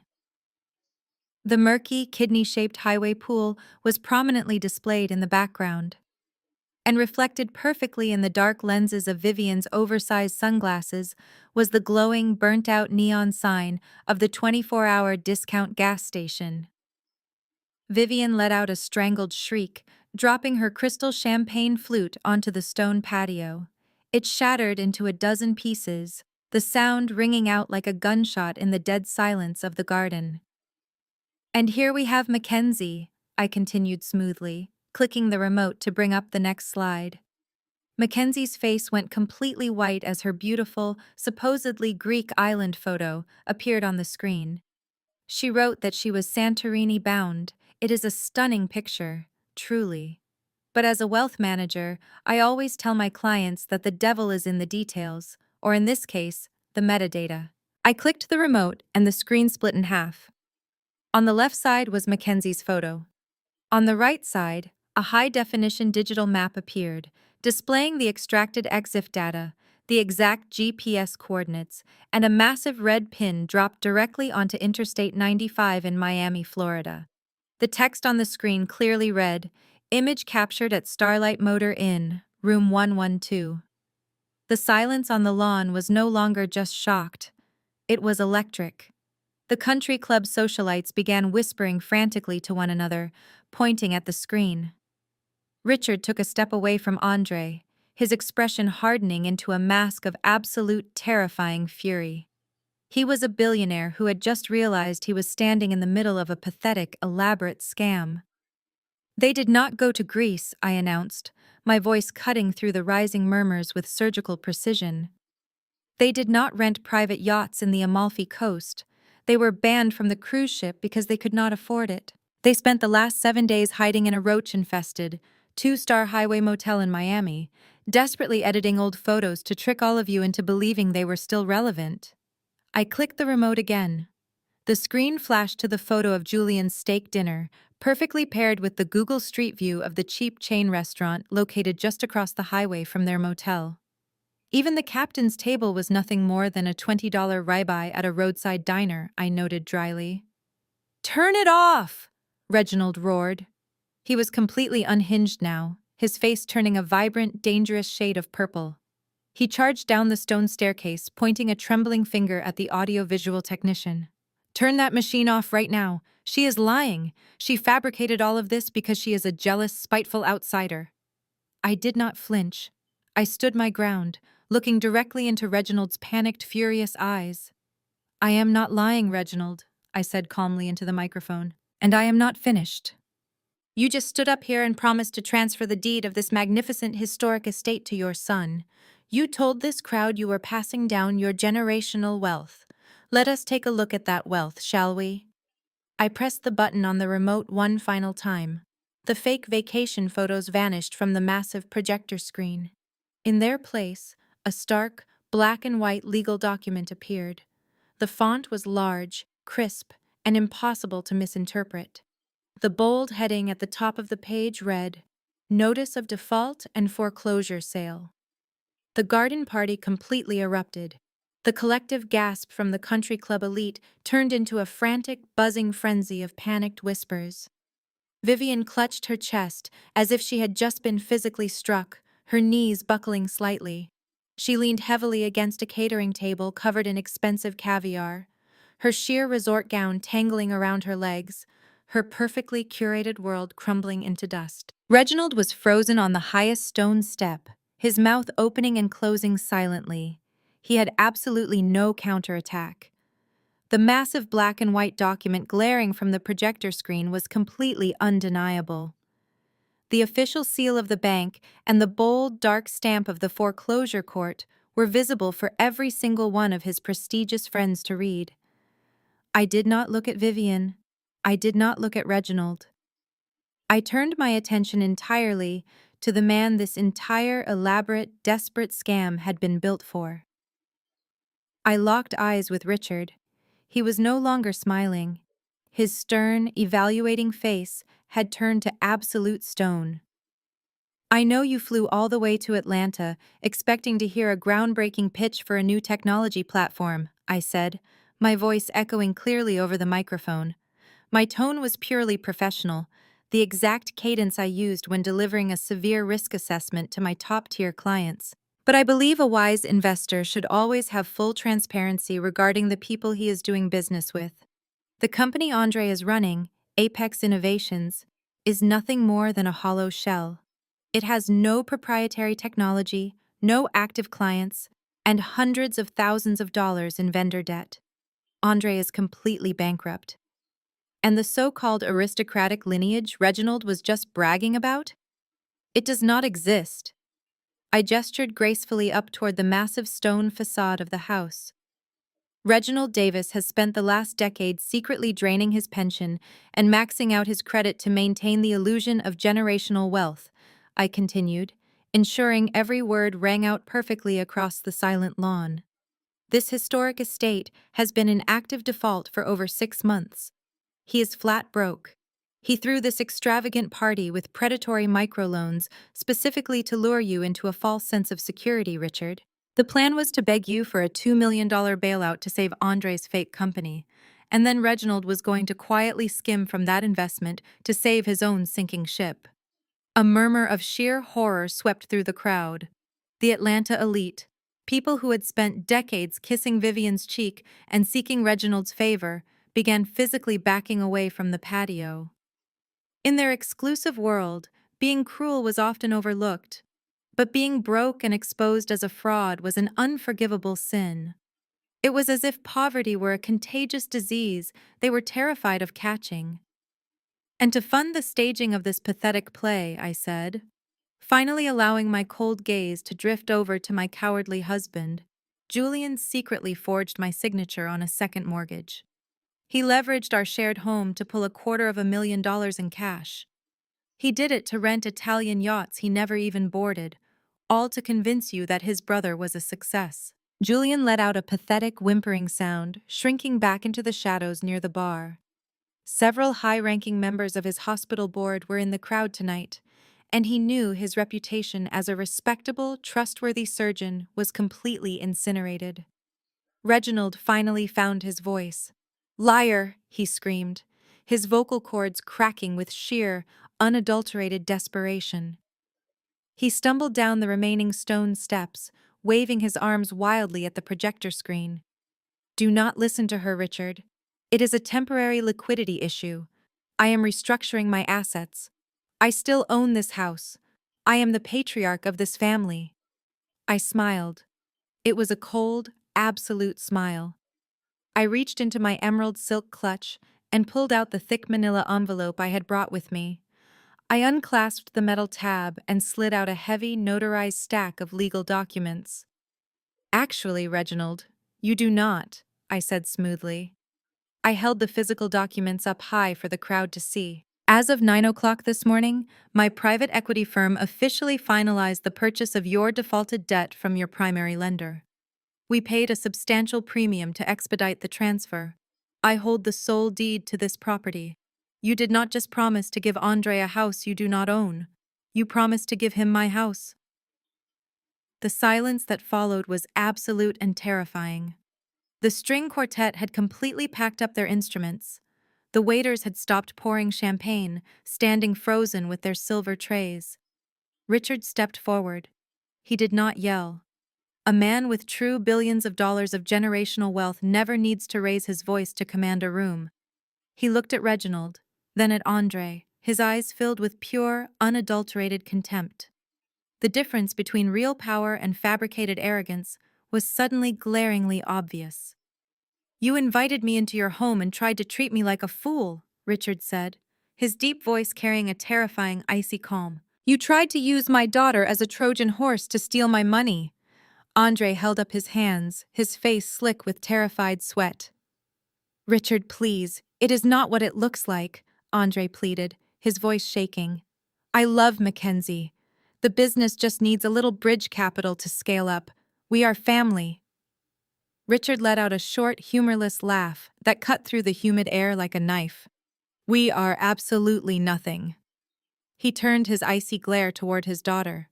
Mackenzie was trembling violently, tears streaming down her face, ruining her perfect makeup. Her designer dress suddenly looked like a cheap, ill-fitting costume. Mackenzie, Richard snapped, his tone brooking absolutely no argument. Get your purse. We are leaving. Right now. Dad, please, Mackenzie sobbed, taking a desperate step toward her husband. Andre and I are married. Not for long, Richard replied, not breaking eye contact with her. You are getting in the car. My legal team will have the annulment papers drawn up by tomorrow morning. I will not have my family name tied to a circus of broke, manipulative frauds. Mackenzie let out a loud, dramatic wail, but she did not disobey.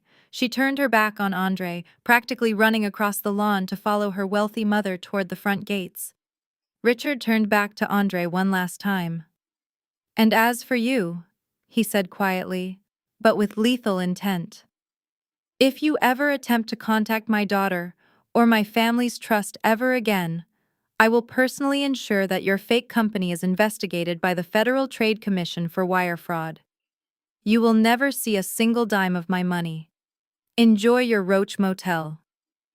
Richard adjusted his bespoke suit jacket and walked away, leaving Andre standing completely alone on the patio. The billionaire's departure was the final signal. The massive crowd of country club elite immediately began moving toward the exits, abandoning the lavish garden party in droves, leaving the Davis family to choke on the ashes of their own ruined legacy. The mass exodus of the Atlanta high society was a spectacle of pure, unadulterated cowardice. The moment Richard and his wife disappeared through the front gates, the rest of the country club elite scrambled to follow them. Nobody wanted to be the last person standing on the sinking ship of the Davis family. The live string quartet packed up their instruments with frantic speed, rushing out the side gate without even asking for their final payment. Wealthy socialites abandoned their crystal champagne flutes on the stone ledges, hiking up their expensive gowns to speed walk toward the valet stand. Within 10 minutes, the lavish fairy light illuminated lawn was completely empty, save for the caterers quietly packing away the untouched caviar and the shattered remnants of the family I used to belong to. Vivian had collapsed into a white wicker lawn chair near the patio. She was hyperventilating, her chest heaving as she pulled frantically at the high collar of her sheer resort gown. She was staring blankly at the massive projector screen, which was still brightly displaying the stark black and white foreclosure notice. Her entire identity, meticulously built over 40 years on a foundation of perceived superiority and country club gossip, had been completely vaporized in less than 20 minutes. Julian suddenly broke away from the shadows of the outdoor bar. He rushed across the manicured grass and practically threw himself at my feet. He dropped heavily to his knees, not caring that the damp soil was instantly ruining the knees of his expensive tailored suit. "Chloe, please," Julian begged, his voice cracking into a pathetic, high-pitched sob. He reached out to grab my hands, but I took a deliberate step back, forcing him to grasp at empty air. "You have to listen to me. I did not want to do it. My father made me. He manipulated me. He told me it was the only way to save the family legacy, and he promised he would pay the second mortgage back before you ever found out. I love you, Chloe. I swear I love you. You are my wife. We can fix this." I looked down at the man I had spent 5 years of my life supporting. I did not raise my voice.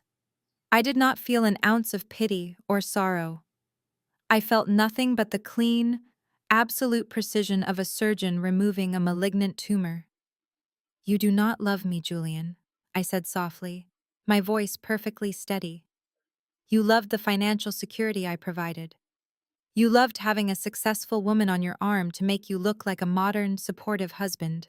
But the moment your father demanded you sacrifice me on the altar of his ego, you gladly handed him the knife." I reached into my emerald silk clutch and pulled out the second thick manila envelope I had brought with me. I held it out. Julian looked at it as if it were a venomous snake, his hands shaking too violently to take it. I simply dropped it onto the grass right in front of his knees. "Those are your divorce papers," I explained, looking down at his tear-streaked face. "My legal team has heavily documented your wire fraud, your forged signatures, and your unauthorized depletion of our joint savings account. Because you committed a felony against your own spouse, the asset division is entirely in my favor. Included in that envelope is an emergency injunction signed by a judge this afternoon. It completely freezes all of your access to my financial accounts. It also legally removes you from the deed of our shared home and orders you to vacate the premises immediately. You are not sleeping in my house tonight, Julian. You are not sleeping there ever again." Julian let out a hollow, devastated gasp, burying his face in his hands as he kneeled on the lawn. Reginald, who had been standing frozen near the bottom of the stone staircase, suddenly seemed to snap out of his state of shock. The sight of his golden child weeping on the grass briefly reignited the last dying embers of his patriarchal arrogance. He marched toward me, his face still flushed a dangerous shade of purple, pointing a trembling finger right at my face. "You vicious, ungrateful woman," Reginald spat, trying to summon the booming courtroom voice that had completely abandoned him. "How dare you come into my home and do this to my son? I do not care what kind of predatory banking tricks your little firm pulled. I am Reginald Davis. I am a retired judge of the Superior Court. You are trespassing. Get off my lawn right now before I call the police and have you dragged out of here in handcuffs." I let out a soft, genuine laugh. The sound floated over the quiet garden, light and entirely unbothered. I reached into my clutch one final time and pulled out a single, neatly folded sheet of legal paper. I held it out to him. Reginald snatched it from my hand, his eyes scanning the bold text at the top of the page. "It is not your lawn anymore, Reginald," I said, offering him a bright, perfect smile. "That is a 30-day notice of eviction, legally served to you on behalf of my private equity firm, the sole owners of this property. You and Vivian have exactly 1 month to pack up whatever cheap, heavily financed designer clothes you have left and vacate the premises." Reginald stared at the paper, his jaw working silently, completely unable to process the absolute finality of his ruin. "And I strongly suggest you do not delay," I added cheerfully, turning my back on him and walking slowly toward the front gates where my customized Escalade was waiting. "Because I have already filed the municipal permits for this property. The bulldozers are scheduled to arrive on the 31st. I am leveling this entire historic estate to the ground and turning it into a luxury commercial parking garage. Have a wonderful evening, Reginald." 6 months later, the warm, salty air of the Aegean Sea was exactly as rejuvenating as Mackenzie had always pretended it was. I was standing on the pristine teak wood sundeck of a massive, private chartered yacht, sailing smoothly through the crystal clear, sapphire waters of the Mediterranean. The Greek island of Santorini loomed beautifully in the distance, its famous white buildings cascading down the volcanic cliffs like a dusting of snow against the bright blue sky. I was not hiding in a cheap highway motel using artificial intelligence filters to fake my reality. I was living it. I walked over to the shaded lounge area where 20 of my top-tier female clients were gathered. I had organized this week-long luxury wellness and wealth retreat specifically for women who had built their own empires. We spent our mornings doing guided yoga on the deck, our afternoons touring private vineyards along the coast, and our evenings discussing aggressive investment strategies and financial independence over plates of fresh seafood. It was a celebration of self-made success, surrounded by women who understood the value of hard work and unshakable boundaries. As the women laughed and clinked their mimosa glasses together, my phone vibrated quietly on the glass table next to me. It was a message from Harrison, my lead litigation attorney back in Atlanta. I picked up the phone and opened the secure encrypted email. The legal dust from the grand explosion I had set off 6 months ago had finally, permanently settled. Harrison was simply sending me the final status updates to close out the files. The divorce between Andre and Mackenzie had been finalized in record time. Richard's expensive legal team had utterly crushed Andre in court. The marriage was completely annulled, and Andre walked away with absolutely nothing. True to his word, Richard had also triggered a Federal Trade Commission investigation into Apex Innovations. Andre was currently drowning in legal fees, facing potential criminal charges for wire fraud and soliciting investments under false pretenses. Mackenzie had retreated to her family's compound in Connecticut, scrubbing every trace of the Davis family from her social media and pretending her brief, disastrous marriage had never happened. Julian's fate was equally pathetic. Without my income to support his exorbitant lifestyle, and with his bank accounts frozen during the divorce proceedings, his entire facade had collapsed. The hospital board caught wind of the financial fraud allegations, and while they could not legally fire him without a conviction, they strongly encouraged him to take an indefinite leave of absence to protect their public relations. According to Harrison's private investigator, Julian was currently living in a cramped, outdated one-bedroom apartment on the extreme industrial outskirts of Atlanta. But he was not living there alone. Reginald and Vivian had failed to secure any new loans to save themselves.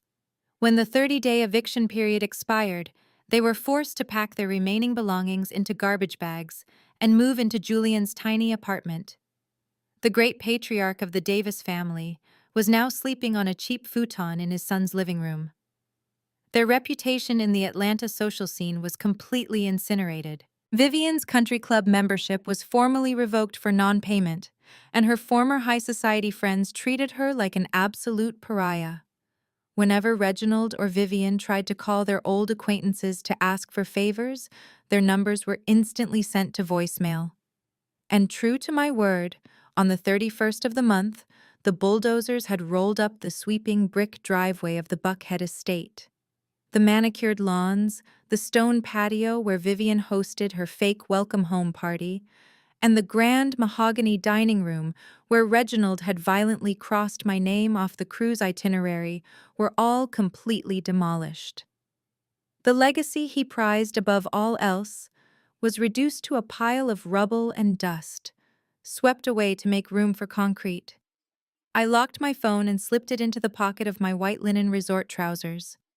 I walked over to the polished silver ice bucket, lifted a chilled bottle of vintage Dom Perignon, and poured myself a fresh glass. I stepped up to the edge of the yacht, resting my hands on the pristine white railing. I looked out at the endless horizon, the bright Mediterranean sun warming my skin, listening to the joyful, empowered laughter of the successful women gathered behind me. I took a slow, deliberate sip of the expensive champagne, feeling a profound, untouchable peace settle deep into my bones.